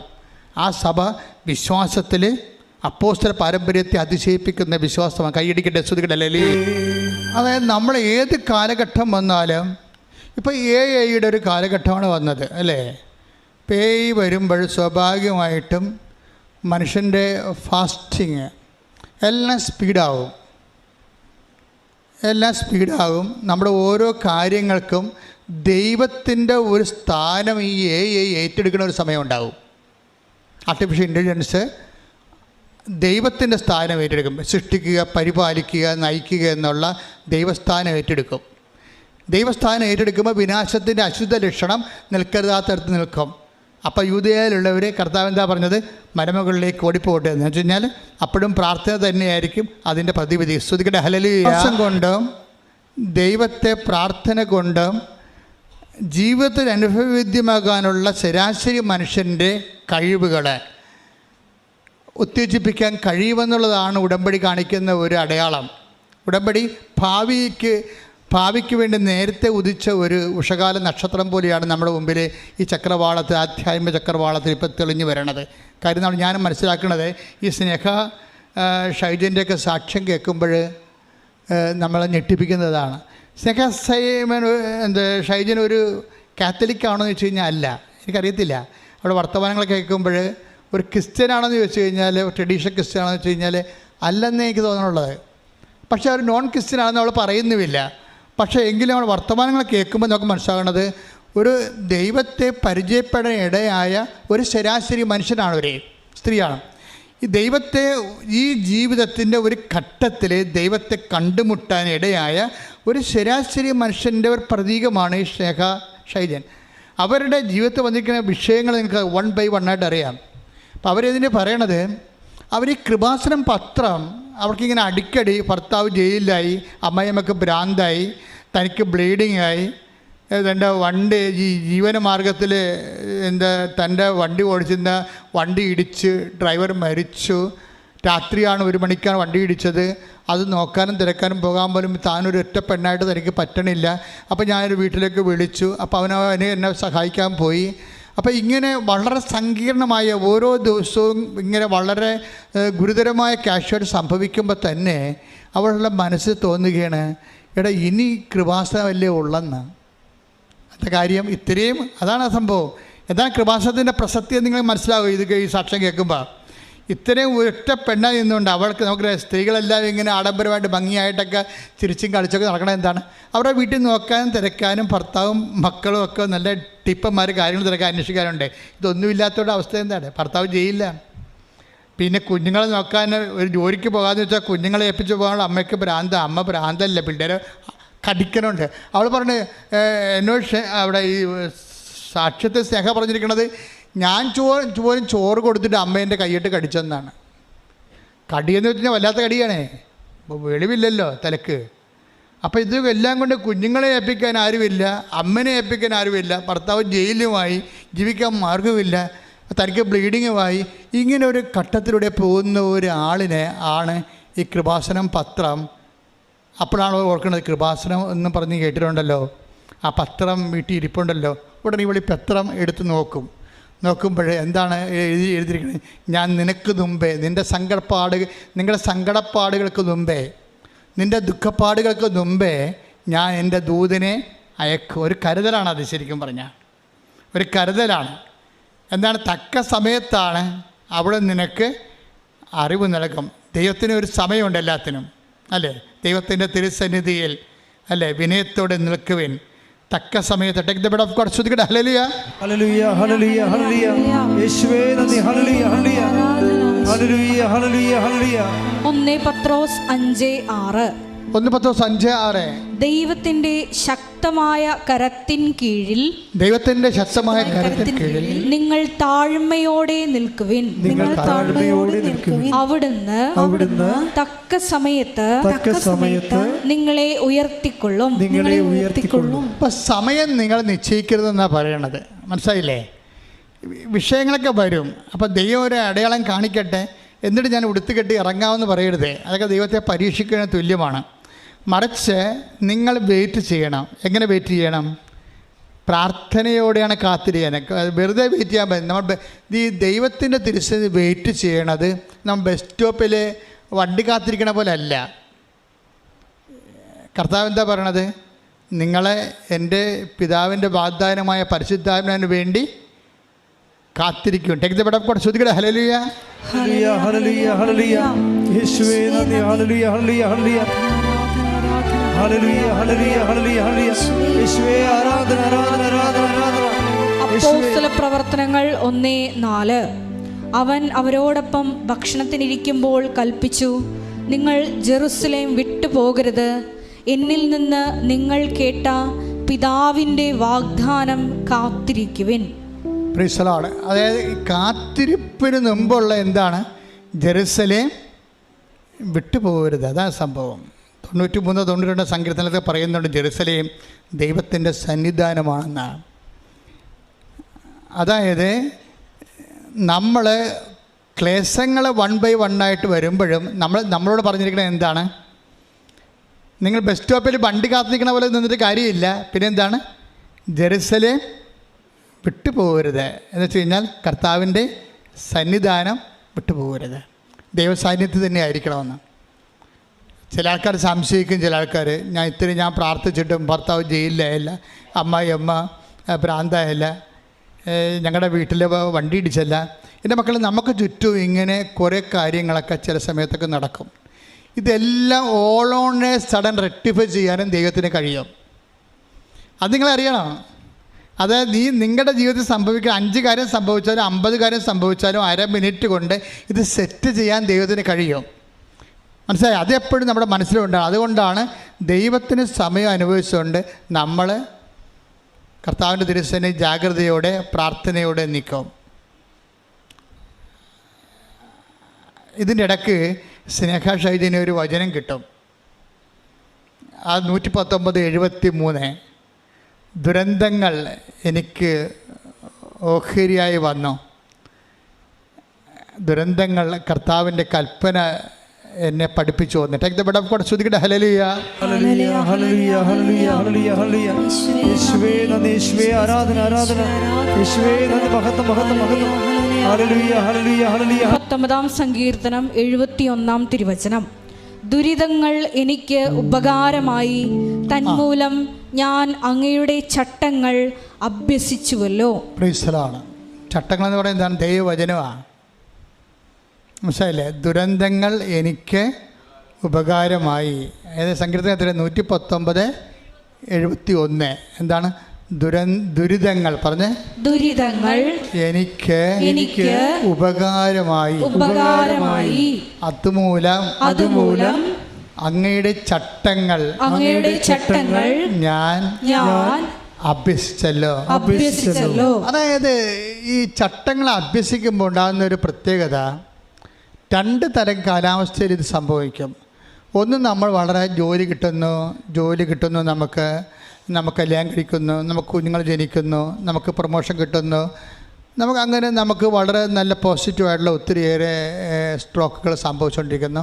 V are happy more than everybody. Okay. എന്നിട്ട് നമ്മൾ ദൈവത്തിൻ്റെ വചനങ്ങളൊക്കെ അത് മൂലം പാലിച്ചൊക്കെ പോകുന്നു. ഇതിൻ്റെ മാർക്കെന്ന് പറയണത് ഒരു 10 മാർക്കായിരിക്കും ഉള്ളത് എപ്പോഴും. അതായത് പക്ഷേ ദുരിതങ്ങളിലാണ് നീ ദൈവത്തിൻ്റെ കൽപ്പന അഭ്യസിക്കുകയാണെങ്കിൽ അതിൻ്റെ മാർക്ക് ദൈവം തന്നെയായിരിക്കും. വ്യത്യാസം അതാണ്. അവൻ പറയണ പോലെ ചെയ്യണമല്ല ഉടമ്പടി. ആ ഉടമ്പടി റിസൾട്ടിനെ കുറിച്ചാണ് ഞാനിപ്പോൾ സംസാരിക്കുന്നത്.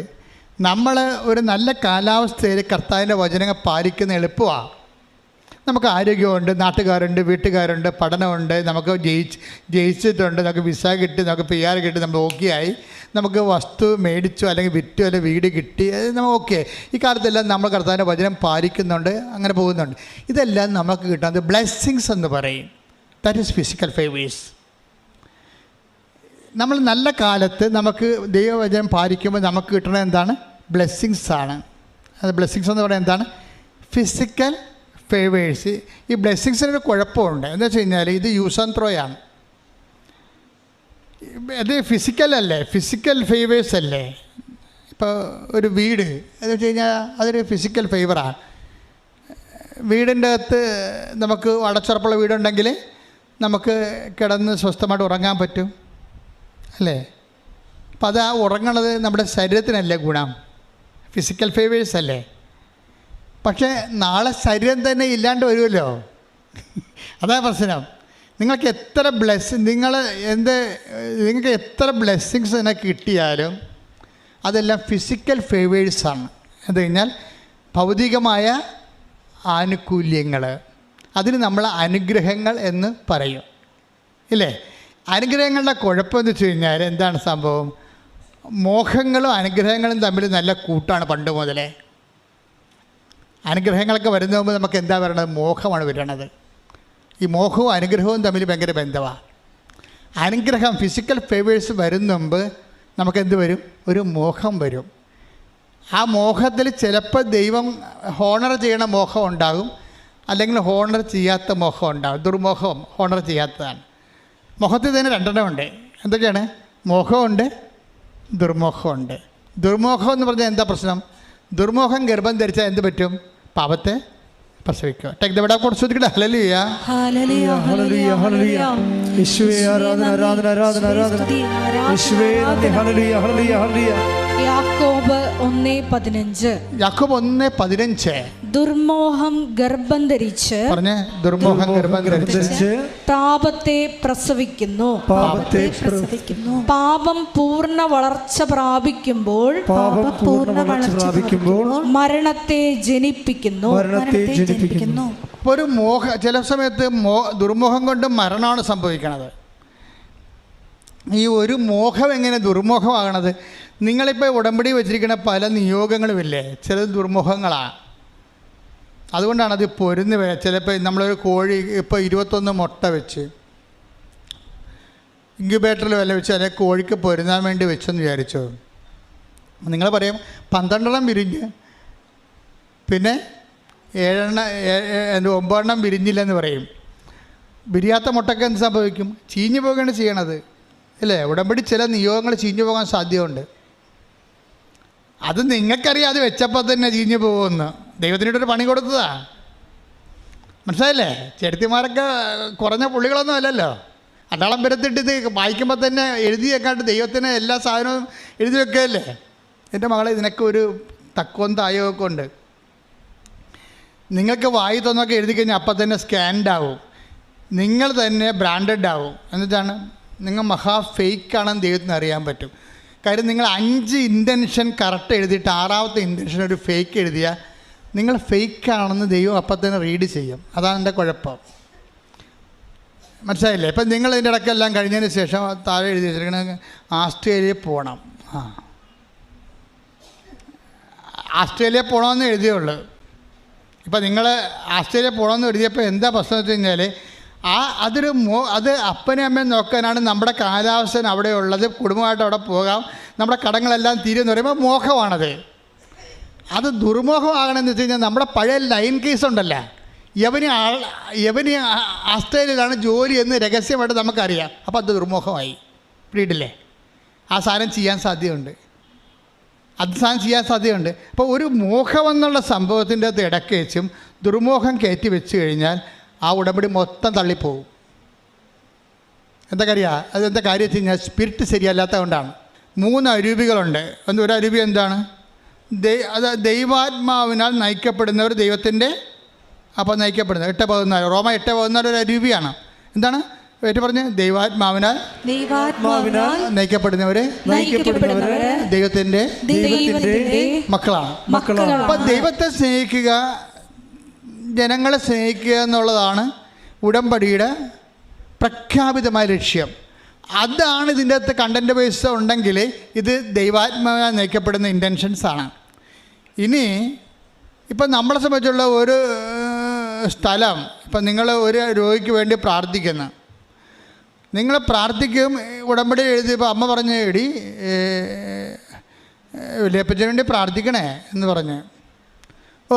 വല്യപ്പച്ചന് വേണ്ടി ഉടമ്പടി എടുക്കുമ്പോൾ എഴുതിയേക്കണ പേര് എന്ന് പറഞ്ഞ് അവളൊരു ഓയൊക്കെ പറഞ്ഞ് ഒരു ഇനിഷ്യലൊക്കെ ചേർത്താണ് ആ സാധനം എഴുതിയിരിക്കണത്. ഇവിടെ മനസ്സിരിക്കണേ എങ്ങനെ? ഈ പണ്ടാരം ചാകണമെന്നായിരിക്കും. എന്താ കാര്യം? ചത്ത് കഴിഞ്ഞാൽ പുള്ളിക്ക് മക്കളില്ല, അവിടെ ഓഹരി നമുക്ക് കിട്ടുമല്ല എന്നാണ്. അതെന്താണ്? കൊല്ലാനും നശിപ്പിക്കാനാണ് കള്ളം വരുന്നത്. കാരണം അതെന്താ രൂപിയാണ്? 10:10 take the word of God. യോഹന്നാൻ 10:10.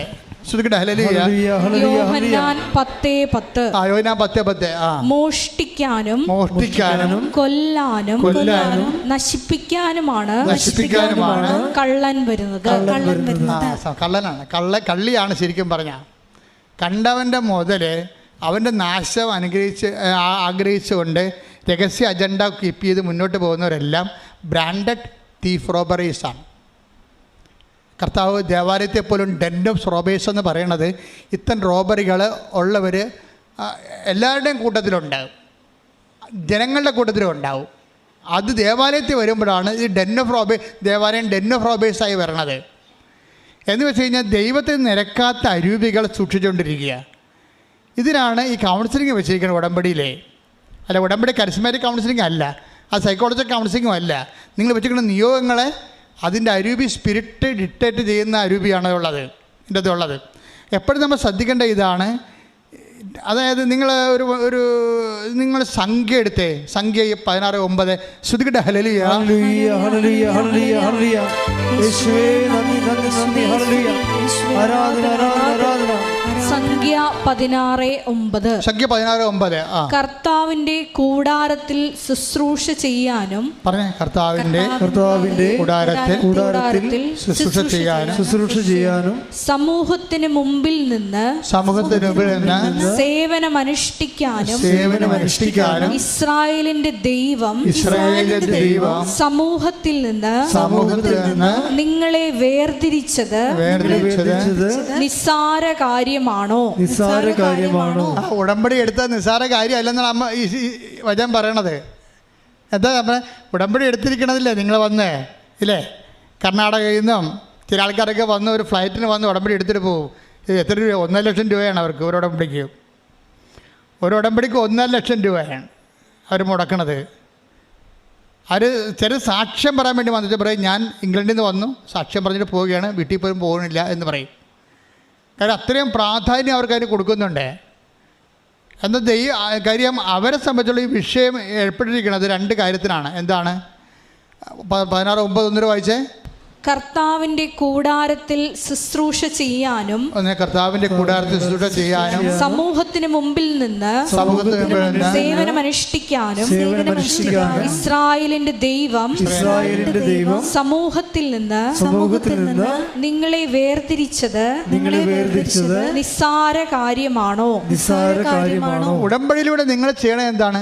കർത്താവിന്റെ കൂടാരത്തിൽ ശുശ്രൂഷ ചെയ്യുന്നു, പിന്നെന്ത് ചെയ്യണം? സമൂഹത്തിലെ നിങ്ങളെ ശുശ്രൂഷ ചെയ്യുന്നു. ഇതിന് വേണ്ടിയാണ് നിങ്ങളെ വേർതിരിച്ചിരിക്കുന്നത്. ഉടമ്പടിയെ സംബന്ധിച്ചിടത്തോളം ദൈവികമായ ലക്ഷ്യം എന്താണ്? സമൂഹത്തിൽ നിങ്ങളെ വേർതിരിച്ചിട്ട് ദൈവത്തിൻ്റെ വേലക്കാരാക്കി മാറ്റിയിരിക്കുകയാണ്. മനസ്സിലായില്ലേ? അപ്പോൾ ഇനി നിങ്ങൾ സമൂഹത്തിൻ്റെ ഭാഗമല്ല. സമൂഹത്തിൻ്റെ ഭാഗമാകും. ഈശോ പറഞ്ഞിട്ടുണ്ട്, നിങ്ങൾ ലോകത്തിലാണ് എങ്കിൽ ലോകത്തിൻ്റെ അല്ലെന്ന് പറഞ്ഞിട്ടുണ്ട്. നിങ്ങൾ ലോകത്തിൻ്റെതാണ്, പക്ഷേ എന്താണ്? Take the bread of God. ശ്രുതികട്ടെ. ഹല്ലേലൂയ ഹല്ലേലൂയ ഹല്ലേലൂയ ഹല്ലേലൂയ ഹല്ലേലൂയ. യേശുവേ നന്ദി നന്ദി. ഹല്ലേലൂയ ഹല്ലേലൂയ ഹല്ലേലൂയ ഹല്ലേലൂയ ഹല്ലേലൂയ. യേശുവേ സ്തുതി. ഹല്ലേലൂയ ഹല്ലേലൂയ ഹല്ലേലൂയ ഹല്ലേലൂയ ഹല്ലേലൂയ ഹല്ലേലൂയ. യോഹന്നാൻ 15:19 വായിച്ചോളൂ. നിങ്ങൾ ലോകത്തിൻ്റെതായിരുന്നുവെങ്കിൽ ലോകം സ്വന്തമായതിനെ സ്നേഹിക്കുമായിരുന്നു.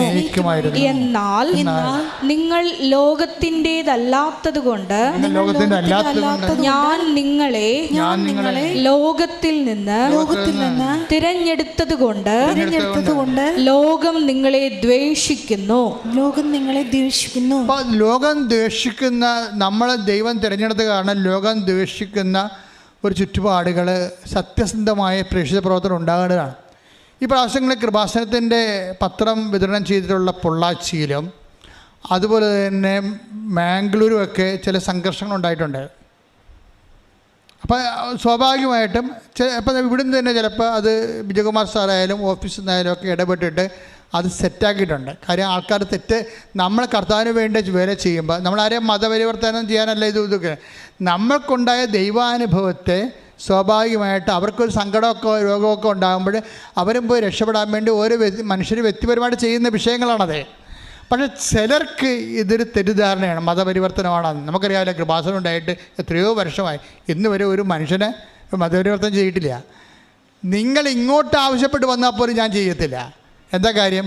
കൃപാസനത്തിൻ്റെ ഉദ്ദേശം ആൾക്കാരെ ജ്ഞാനസ്ഥാനപ്പെടുത്തുകയല്ല. എന്താ ഉദ്ദേശം? ക്രിസ്തുവിനെ റീച്ച് ചെയ്യിക്കുകയാണ്. ക്രിസ്തുവിനെ റീച്ച് ചെയ്ത് നീ ക്രിസ്തുവിൽ വിശ്വസിച്ച് കഴിയുമ്പോൾ സ്വാഭാവികമായിട്ട് നിനക്ക് വിശുദ്ധീകരണം ഉണ്ടാകും. പിന്നെന്താണ്? നിൻ്റെ ജീവിതത്തിൻ്റെ മേഖലകളിലെല്ലാം സമാധാനവും സന്ധിപ്പും ഉണ്ടാകും. അപ്പം നിങ്ങൾ ചോദിക്കും, ക്രിസ്ത്യാനി എന്ന് പറഞ്ഞ പാരമ്പര്യ വേഷം കെട്ടി കിടക്കണം അവന്മാർക്ക് ഇതില്ലല്ലോ, അവന്മാർ തണ്ണിയാളല്ലാന്ന് പറയും. അത് അവരുടെ കാര്യം. നിങ്ങൾക്കൊരു കാര്യം മനസ്സിലാക്കണം. ഞാനീ പറയുന്ന സ്നേഹ ഷൈജൻ എന്ന് പറയുന്ന ലേഡി, അവരുടെ ജീവിത പ്രശ്നങ്ങൾ കണ്ടില്ലേ? അവരെ സന്ധിക്കാൻ വേണ്ടി കർത്താവ് എന്തുമാത്രം ഒളിക്കണ്ണോടുകൂടി എന്ത് കരുതലോടെയാണ് ഒരു പത്രം കൊണ്ട് അവിടെ പ്ലേസ് ചെയ്തിരിക്കുന്നത്. അവൾക്ക് നിൽക്കക്കളിയില്ലാത്ത സമയം വന്നപ്പോഴേ കർത്താവ് അവൾ പറഞ്ഞു, മകളെ പത്രം എടുത്ത് വായിക്കാൻ പറഞ്ഞിനി. അവൾ പത്രം എടുത്ത് വായിച്ചപ്പോൾ ശുരു എന്നും പറഞ്ഞ് അവൾക്ക് ബ്ലീഡിംഗ് ഉണ്ട്. അതേസമയം തന്നെ അവൾക്ക് അമ്മയമ്മക്ക് ഭ്രാന്താണ്, കുഞ്ഞുങ്ങളെ ഏൽപ്പിച്ചിട്ട് പോകാൻ പറ്റണില്ല. പക്ഷേ ഇങ്ങനെ ഇവിടെ വരാമെന്ന് അവൾക്ക് പറ്റത്തില്ല. കാര്യം എന്താ? ഒന്ന് ബ്ലീഡിങ്, രണ്ടാമത്തെ എന്താണ്? ആരെ ഏൽപ്പിച്ചിട്ട് പോലും? മാനസിക രോഗമുള്ള അമ്മയമ്മയെ കുഞ്ഞുങ്ങളെ എങ്ങനെ ഏൽപ്പിച്ചിട്ട് പോരും? അവൾക്ക് കാശുണ്ടാ പോകാൻ ഒന്നുമില്ല. പക്ഷേ എങ്കിലും അവളൊരു കണ്ണ് ഏങ്ങി വരിഞ്ഞ്, അതാണ് ഇൻവെസ്റ്റ്മെൻ്റ് എന്ന് പറയണത്. ഇത്രയും കഷ്ടപ്പെട്ട സാഹചര്യത്തിൽ പോലും ഏങ്ങി വരിഞ്ഞ് മാതാവിൻ്റെ അടുത്ത് വരും. മാതാവിൻ്റെ അടുത്ത് വന്നതേ അവൾക്ക് ഓർമ്മയുള്ളൂ. ആദ്യം വന്നത് അവൾ സ്നേഹ വന്നത് വാതിക്കലാണ് വന്നത്. വാതിക്കൽ വന്നതിന് ശേഷം പറയും, അമ്മേ എൻ്റെ ഭർത്താവ് ജയിലിലാണ്, എൻ്റെ ഡ്രൈവർ വണ്ടി ഇടിച്ച് മരിച്ചു, എൻ്റെ അമ്മായിയമ്മക്ക് ഭ്രാന്താണ്, 2 കുഞ്ഞുങ്ങളെ നോക്കാൻ മാർഗ്ഗമില്ല, എനിക്ക് വേലക്ക് പോകാൻ പറ്റത്തില്ല, എനിക്ക് ബ്ലീഡിങ് ആണെന്ന് പറഞ്ഞുകൊണ്ട് ഒറ്റപ്പറച്ചിൽ. പിന്നെ ഇവൾ വീട്ടിലോട്ട് വിളിക്കും. പേടിച്ചിട്ടാണ് വിളിക്കണത്. എന്താ വിളിക്കണ കാര്യം? കുഞ്ഞുങ്ങളെ അമ്മ വല്ലതും ചെയ്താന്നറിയാൻ വേണ്ടി വിളിക്കും. അപ്പോൾ കുഞ്ഞുങ്ങൾ പറയും, മക്കളെ എന്ത് ചെയ്യണം നിങ്ങൾ?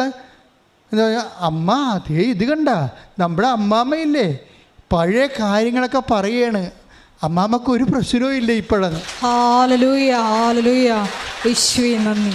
ഇതാണ് കൃപാസനം മാതാവ്. ഇതാണ് കൃപാസനം മാതാവ്. അവളെ രക്ഷിക്കാൻ, അവളുടെ ജീവിതം കുരുങ്ങിപ്പോകുമ്പോൾ ഇവയ്ക്കൊരു തരുമ്പ് വിശ്വാസം എവിടെയോ കിടപ്പുണ്ട്. അതുകൊണ്ടാണ് ഈ പത്രം കൊണ്ട് അഡ്വാൻസ് വെച്ചേക്കുന്നത്. എന്താ? അവൾക്കൊരു കാഷ്വാലിറ്റി ഉണ്ടായാൽ അവളെ രക്ഷിക്കാൻ നിന്റെ ദൈവം കണ്ണിൽ എണ്ണയും ഒഴിച്ചിരിക്കുന്നു. ഹല്ലേലൂയ, ഹല്ലേലൂയ, ഞങ്ങൾക്ക് മുമ്പേ എന്നേരവും ആരാധനയും സ്തുതിയും പുകഴ്ചയും ഉണ്ടായിരിക്കട്ടെ. അപ്പോൾ തന്നെ ദൈവത്തിൻ്റെ സാന്നിധ്യം ഇവൾക്ക് ഫീൽ ചെയ്ത് അവൾ പറയണ, അന്ന് ഞാൻ കൈകൊണ്ട് എൻ്റെ അമ്മയുടെ ചില്ലത്തോട്ടിട്ട് എൻ്റെ കണ്ണീരിട്ട് ആ നിമിഷം അമ്മ എൻ്റെ അമ്മയെ സുഖപ്പെടുത്തിയിട്ട് ഇന്നും അമ്മയ്ക്കൊരു കുഴപ്പമില്ല. Hallelujah, hallelujah. അപ്പം ഞാനെന്താ നിങ്ങളോട് പറഞ്ഞത്? എൻ്റെ ദൈവത്തിന് എന്തെല്ലാം വിഷയങ്ങളുണ്ടെങ്കിലും നിൻ്റെ ദൈവത്തിന് 1/2 സെക്കൻഡ് മതി നിന്നെ രക്ഷപ്പെടുത്താൻ. നീ നിൻ്റെ അവിശ്വാസം വെച്ചോണ്ടോ ദൈവം ആദ്യം അടയാളം കാണിക്കട്ടെ, എന്നിട്ട് ഞാൻ ഉടുത്തിറങ്ങി ദൈവത്തിൻ്റെ വേല ചെയ്യാമെന്ന് പറഞ്ഞ് ദൈവത്തിനെ അളക്കരുത്. ദൈവത്തെ അളക്കാതെ ഇവളെന്താ പറയണമെന്നറിയാവോ? ഞാൻ അന്ന് മുതൽ ജപമാല ചെല്ലാൻ തുടങ്ങിയെന്ന് പറഞ്ഞു. ജപമാല ചെല്ലാൻ തുടങ്ങി. ഒരു ദിവസം 10 ജപമാല ചൊല്ലി. ഒരു ദിവസം ഞാൻ അമ്മയെ കണ്ടപ്പോൾ അമ്മയോട് പറഞ്ഞു, അമ്മേ എൻ്റെ മൂത്ത മകൻ മരിച്ച കാര്യം നിന്നോട് പറഞ്ഞില്ലല്ലോ, എനിക്ക് സങ്കടമില്ലെന്ന് പറഞ്ഞ്. അപ്പോൾ മൂത്ത മകൻ, 3 മക്കളിൽ ഒരാൾ മരിച്ചായിരുന്നതിൻ്റെ ഇടയ്ക്ക്, അമ്മ എൻ്റെ മൂത്ത മകൻ മരിച്ച കാര്യം നിന്നോട് പറഞ്ഞില്ലല്ലോ, എനിക്കിപ്പോൾ സങ്കടമില്ല. എന്താണെന്നറിയാവോ? എനിക്ക് 3 മക്കളിലെ അല്ലേ 2 മക്കൾ ഇപ്പോൾ എൻ്റെ കൂടെ ഉണ്ടല്ലോ, നിനക്ക് 1 മകനല്ലേ ഉണ്ടായുള്ളൂ, അവൻ മരിച്ചു പോയില്ലേ. അപ്പോൾ അവൾ മാതാവിൻ്റെ ദുഃഖത്തോടാണ് തൻ്റെ ദുഃഖത്തെ ടാലി ചെയ്യിക്കണത്. ഒരു വിഷയം, ഒരു വ്യക്തി എന്തുമാത്രം ജ്ഞാനം, ഇതാണ് ജ്ഞാനം എന്ന് പറയണത്. Take the word of God. Ephesians 1:17 സ്തുതിക്കട്ടെ. ഹല്ലേലൂയ, ഹല്ലേലൂയ, ഹല്ലേലൂയ, ഹല്ലേലൂയ. യേശുവേ ആരാധന, ആരാധന, ആരാധന. യേശുവേ നന്ദി, മഹത്വം, മഹത്വം, മഹത്വം. എഫേസോസ് 1:17 നമ്മുടെ കർത്താവായ യേശുക്രിസ്തുവിന്റെ ദൈവവും മഹത്വത്തിന്റെ പിതാവുമായവൻ ജ്ഞാനത്തിന്റെയും വെളിപാടിന്റെയും ആത്മാവിനെ നിങ്ങൾക്ക് പ്രദാനം ചെയ്തുകൊണ്ട് തന്നെക്കുറിച്ചുള്ള പൂർണ്ണമായ അറിവിലേക്ക് നിങ്ങളെ നയിക്കട്ടെ. അവൾ ജ്ഞാനസായപ്പെട്ടിട്ടില്ല, പക്ഷെ അവൾക്ക് ജ്ഞാനത്തിൻ്റെ വരം കിട്ടിയിട്ടുണ്ട്. അപ്പോൾ എന്തുകൊണ്ടാണ് ജ്ഞാനസായപ്പെട്ടിരിക്കുന്നത്? വിശ്വാസത്താൽ ജ്ഞാനസായപ്പെട്ടിരിക്കുക. അറിവിനാൽ ജ്ഞാനസായം പലതരത്തിലുണ്ടേ. അച്ഛന്മാർ വന്ന് വെള്ളം കോരി തല ഒഴിക്കണമെന്ന് ഒരു നിർബന്ധമില്ല. യേശുക്രിസ്തു നീ സ്വീകരിച്ച് അവൻ നിൻ്റെ പാപത്തിൻ്റെ പരിഹാരം ചെയ്തു എന്ന് നീ വിശ്വസിച്ച് കഴിഞ്ഞാൽ ഏത് സമയത്തും നീ ജ്ഞാനസായ നീതിനെ നടത്തും. എന്താ കാര്യം എന്നറിയാമോ? ഞാൻ അക്രൈസ്തവ സഹോദരങ്ങളെക്കുറിച്ചാണ് പറയണത്. ഇവിടെ ആരെയും നമ്മൾ മതം മാറ്റുന്നില്ല, മതത്തിൻ്റെ ഭാഗമാക്കുന്നുമില്ല. പക്ഷേ ക്രിസ്തുവിനെ കൈമാറുമ്പോൾ ക്രിസ്തുവിനെ ജനം സ്വീകരിക്കുന്നുണ്ട്. അതെന്തുകൊണ്ടാണ്? അവരുടെ ജീവിത പ്രശ്നങ്ങൾക്ക് ഒരു പരിഹാരം, ഒരാശ്വാസം ക്രിസ്തുവിൽ അവർ സ്വന്തമായിട്ട് കണ്ടെത്തിയത് കൊണ്ടാണ്. ആരും കണ്ടെത്തി കൊടുത്തോന്നുമല്ല. ശേഖാഷൈദിന് ആരും ക്രിസ്തുവിനെ കണ്ടെത്തി കൊടുത്തോന്നുമല്ല. അവളുടെ അനുഭവങ്ങൾ, സങ്കടം വന്നപ്പോൾ എൻ്റെ ഭർത്താവ് ജയിലിലാണ്, എൻ്റെ അമ്മയ്ക്ക് ഭ്രാന്താണ്, എനിക്ക് ബ്ലീഡിങ് ആണ് എന്നൊക്കെ പറഞ്ഞിട്ട് ഞാൻ ഒറ്റയ്ക്കേ ഉള്ളൂ, എൻ്റെ ഡ്രൈവർ വണ്ടി ഇടിച്ച് മരിച്ചെന്നൊക്കെ അമ്മയോട് പറയുമ്പോൾ അവർ ദൈവത്തോട് നേരിട്ട് സംസാരിക്കുന്നോ? അത് സത്യസന്ധമായ കാര്യമുണ്ട്. ദൈവം ആ വിഷയം നേരിട്ട് ടേക്കപ്പ് ചെയ്യുന്നോ? അതേസമയം തന്നെ ഇവിടെ എന്ത് സംഭവിക്കണത്? ഇത് തന്നെയാണ് എല്ലാവർക്കും സംഭവിച്ചുകൊണ്ടിരിക്കുന്നത്. എന്ന് വെച്ചാൽ അവരുടെ ജീവിതാനുഭവങ്ങളിൽ അവർക്കൊരു ഭാരം ഉണ്ടാകുമ്പോൾ അവരവരുടെ ദൈവത്തോട് അവർ നേരിട്ട് പറയുകയും ദൈവം അവരെ സന്ധിക്കുകയും ചെയ്യുന്നു. ശ്രുതിക്കട്ടെ ഹല്ലേലൂയ.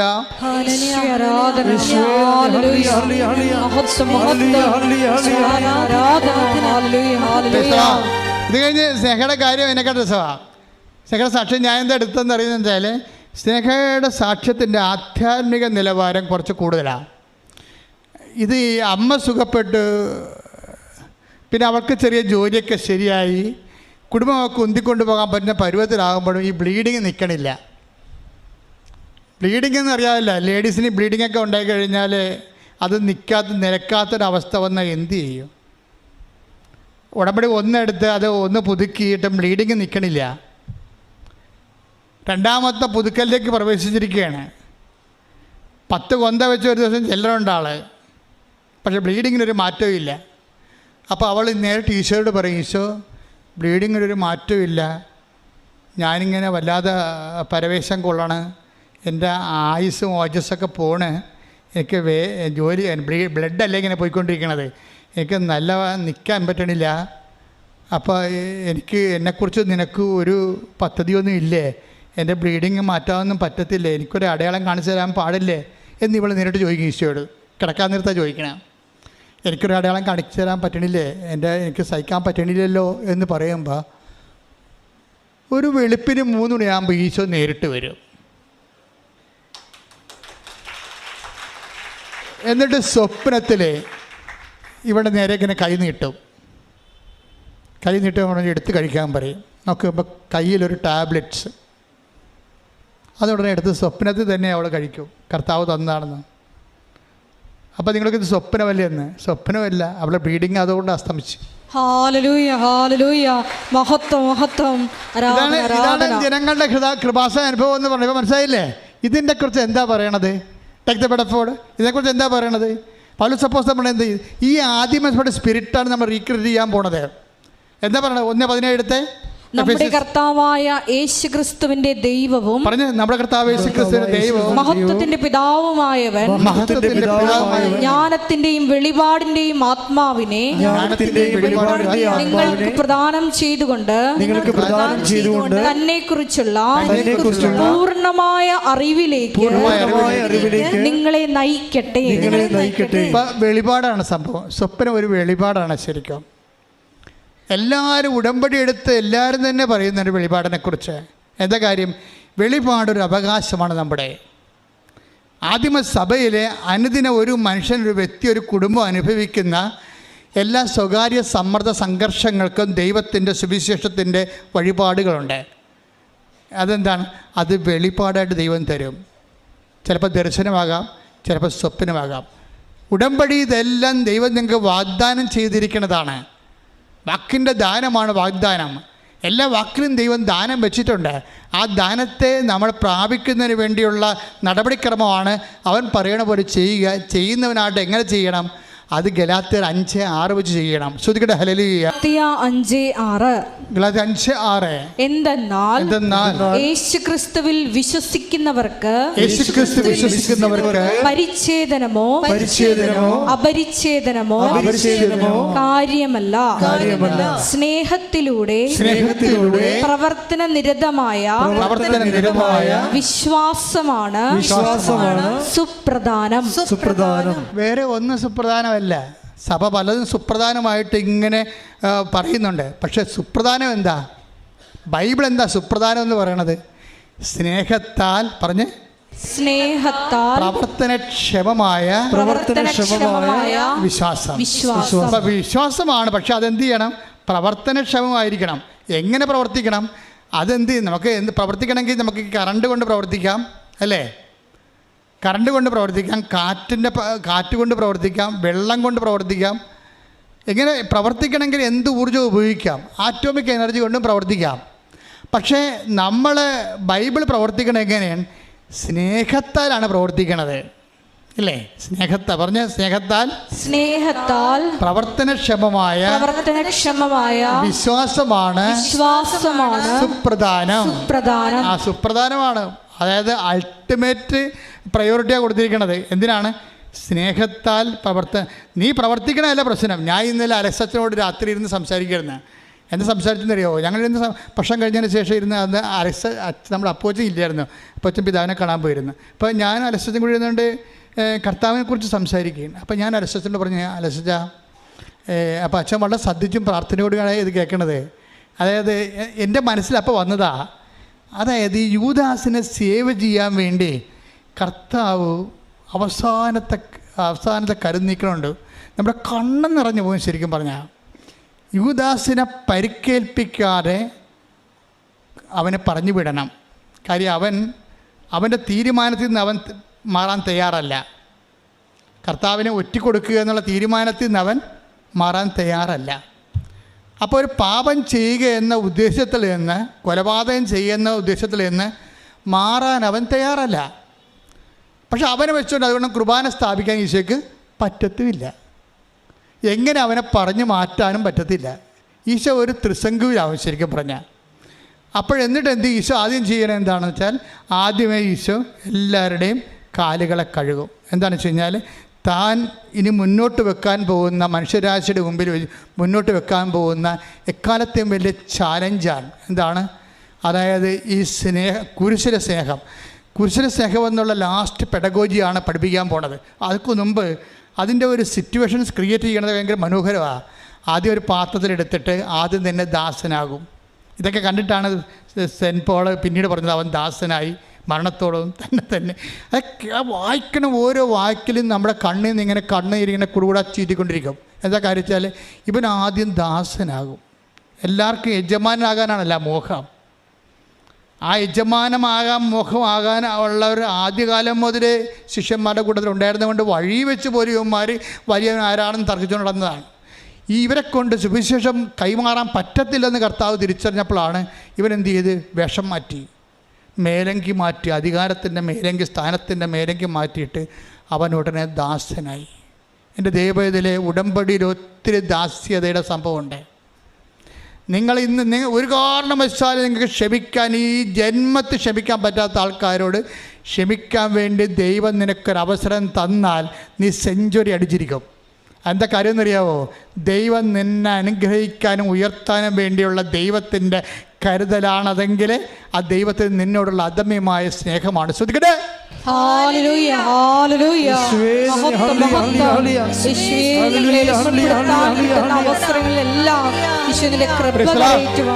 അപ്പോൾ ഇത്രയും കാല ഗുരു തന്നെ ദാസൻ്റെ വേഷം എടുത്തിട്ട് ശിഷ്യന്മാരുടെ കാല് തന്നെ ഒറ്റിക്കൊടുക്കാനിരിക്കുന്നവൻ്റെ പോലും കാല് കഴുകിയിട്ട് പോലും അവൻ്റെ തീരുമാനത്തിന് അവൻ മാറണില്ല. അവനങ്ങനെ കടിച്ചു പിടിച്ചിരിക്കുക. എന്തൊരു ജന്മം ഇത്! ഉടനെ ഈ കർത്താവ് ഇരുന്ന് അവൻ പഴയ അച്ചയ്ക്ക് ഉടുപ്പൊക്കെ ഇട്ടിട്ട് അവൻ ഇരുന്നുവെച്ചും പറയും, നിങ്ങളെ കാലുകൾ ഞാൻ കഴുകി, നിങ്ങളെല്ലാവരും ശുദ്ധി ഉള്ളവരാണ് എന്ന് പറഞ്ഞിട്ട് പിന്നെ ഈശോ നിർത്തോ. എങ്കിലും ഒരാളല്ലെന്ന് പറയും. ഒരാളല്ലെന്ന് പറഞ്ഞാൽ എന്തെന്ന് വെച്ച് കഴിഞ്ഞാൽ അപ്പോഴെങ്കിലും യൂദാസ് ഇവിടെ നിന്ന് എഴുന്നേറ്റ് പോകണം. ഒരാളല്ല എന്ന് പറയും. ഒരാളല്ലെന്ന് പറയുമ്പോൾ ഉടനെ അവർ ചോദിക്കും, നിങ്ങൾ ഒരുവൻ എന്നെ ഒറ്റിക്കൊടുക്കുമെന്ന് പറയും. ഉടനെ ഈശോ പറയും, അത് അപ്പോസ്തലന്മാർ ചോദിക്കും, അത് ഞാനാണോ എന്നൊക്കെ ഇവർ ചോദിക്കും. അങ്ങനെ ചോദിച്ചാലും യൂദാസും കയറി ചോദിക്കാൻ ഇടക്ക് അത് ഞാനാണെന്ന് ചോദിക്കും. അപ്പോഴും കുർബാന ഇവൻ നിർബന്ധപൂർവ്വം സഭയിൽ നിൽക്കുകയാണ് കുർബാന അർപ്പിക്കണമെന്ന് പറഞ്ഞ് അവന് കർത്താവിനെ കൊല്ലുകയും ചെയ്യണം, കുർബാന അർപ്പിക്കുകയും ചെയ്യണം. അതാണ് എൻ്റെ പ്രശ്നം. ആ ബോധ്യമില്ല. അപ്പോഴങ്ങനെ പോകാതിരുന്നപ്പോൾ പിന്നെ അതേസമയം തന്നെ അവന് ഒരു മണ്ണ് പോലും കിള്ളിയിടാൻ ഈശോ തയ്യാറുമല്ല. അതാണ് എൻ്റെ രസം. അത് നിങ്ങളത് ആ ഒരു ഭാഗം കാണുമ്പോൾ ഒരു ക്രിസ്ത്യൻ ആകണത് എന്തുമാത്രം ഈ ഭൂമി നോബിളാണെന്നൊക്കെ മനസ്സിലാവും. എന്ന് വെച്ച് കഴിഞ്ഞാൽ എൻ്റെ അർത്ഥം എന്ന് വെച്ച് കഴിഞ്ഞാൽ ഈ കർത്താവിനെയാണ് നമ്മളെ അതിൻ്റെ കോപ്പി എടുക്കണം ജീവിതത്തിലേക്ക്. എന്താ കോപ്പി എടുക്കണമെന്ന് വെച്ച് കഴിഞ്ഞാൽ, ഇവൻ പോകാതിരിക്കുമ്പോൾ ഈശോ പറയും നിങ്ങളൊരു എന്നെ ഒറ്റിക്കൊടുക്കും. ആ ശരി എന്നാലും അവൻ പോകത്തില്ല. അപ്പം പിന്നെ ഈശോ പറയും ഒരപ്പം മുക്കി വിഞ്ഞിന് മുക്കിയിട്ട് അവന് കൊടുത്തിട്ട് പറയും നീ ചെയ്യാനുള്ളത് വേഗം ചെയ്യാൻ പറയും. അപ്പോൾ ചെയ്യാൻ പറയുമ്പോൾ എന്താ ചെയ്യണം ശരിക്കും പറഞ്ഞാൽ, ഇവൻ ചെയ്യാൻ പോണത് എന്താണെന്ന് ഈശോയ്ക്ക് അറിയാം, ഇവൻ ചെയ്യാൻ പോണത് എന്താണെന്ന് അവനും അറിയാം. പക്ഷെ അവൻ ചെയ്യാൻ പോണത് എന്താണെന്ന് പത്രോസ് അറിഞ്ഞാൽ അപ്പം പെടരിക്കിട്ട് അവനെ വിട്ടിരിക്കും. പത്രോസ് ഇവനെ നോട്ട വിടാതിരിക്കാൻ വേണ്ടിയാണ് ഇവനെ സേവ് ചെയ്യുന്ന രീതിയുണ്ട്. എന്താ കാര്യം നിങ്ങൾ നോക്കിയേ. എന്നിട്ട് അപ്പം അപ്പോസ്തലന്മാർ തെറ്റിദ്ധരിക്കും. എന്താണ് തിരുനാളിന് ആവശ്യമായ എന്തോ വാങ്ങാൻ വേണ്ടിയാണ് പറഞ്ഞേക്കണമെന്ന്. അപ്പോൾ പ്രശ്നമില്ല, യൂദാസ് പ്രതിയല്ല. അവിടെ ആ കഥയിൽ യൂദാസ് പ്രതിയല്ല. അവർ മനസ്സിലാക്കിയതിൻ്റെ ഇടയിൽ യൂദാസ് പ്രതിയല്ല. എന്താണ് തിരുനാളിന് ആവശ്യമായത് എന്തോ വാങ്ങാൻ വേണ്ടി അവനെ പറഞ്ഞു വിട്ടതാണെന്ന് പറയുമ്പോൾ അവൻ പുറത്തേക്ക് പോയപ്പോൾ തന്നെ. പക്ഷേ പോയതെന്താ കാര്യം പത്രോസും മറ്റ് ശിഷ്യന്മാരും അവനെ ഉപദ്രവിക്കാതിരിക്കാൻ വേണ്ടി ഈശോ അവനെ സേവ് ചെയ്യുകയാണ്. കണ്ടില്ലേ? എന്ന് വെച്ച് കഴിഞ്ഞാൽ എൻ്റെ പ്രശ്നം വെച്ചാൽ ഇര വേട്ടക്കാരനെ സേവ് ചെയ്യുന്നു. ഇരയാണ്, ഒരു പ്രേയാണ് പ്രെഡേറ്ററിനെ സേവ് ചെയ്യണത്. ഇതാണ് ഈ ഇരിക്കണ ആൾ ഒരു ആരാധന കൊടുക്കാൻ എന്ന് യോഗ്യനാവനാണ്. ശ്രദ്ധിക്കട്ടെ. ഉടമ്പടിയുടെ പ്രവർത്തനം എന്താണ്? 5 ഗലാത്യർ 5:6 എന്താണ്? സ്നേഹത്താൽ പറഞ്ഞ് പ്രവർത്തനക്ഷമമായ വിശ്വാസം. അതാണ് ഈശോ അപ്പം മുക്കി അവൻ അവിടെ നിന്ന് സേവ് ചെയ്തത്. സ്നേഹത്താൽ പ്രവർത്തനക്ഷമമായ വിശ്വാസം. തൻ്റെ ലൈഫ് തെറ്റാണെന്ന് കാണുമ്പോഴും ആ ലൈഫ് തെറ്റായിരിക്കുന്നവനെ സംബന്ധിച്ചിടത്തോളം അവൻ്റെ ലൈഫ് സേവ് ചെയ്യാൻ പറ്റുന്ന ഒരു സ്നേഹമെന്ന് പറഞ്ഞാൽ അത് ക്രിസ്തുവിൻ്റെത് മാത്രമാണ്. നിങ്ങൾ ഓർക്കണം, ഒരു മതമെന്ന് പറയുമ്പോൾ ഇതാണ് മതം. നമ്മൾ ലോകത്തിൽ പല മതങ്ങളെക്കുറിച്ച് കേൾക്കുമ്പോൾ പേടിയാണ് നമുക്ക് വരണത്. പക്ഷേ പേടിക്കാതെ സ്നേഹത്തോടെയും നിന്നെ സ്നേഹത്തിൻ്റെ വക്തമാക്കിക്കൊണ്ട് സഹോദരൻ്റെ ജീവനെ സംരക്ഷിക്കാൻ വേണ്ടി നിലനിർത്തുന്നുണ്ടെങ്കിൽ അതാണ് ദൈവം. ശ്രദ്ധിക്കട്ടെ.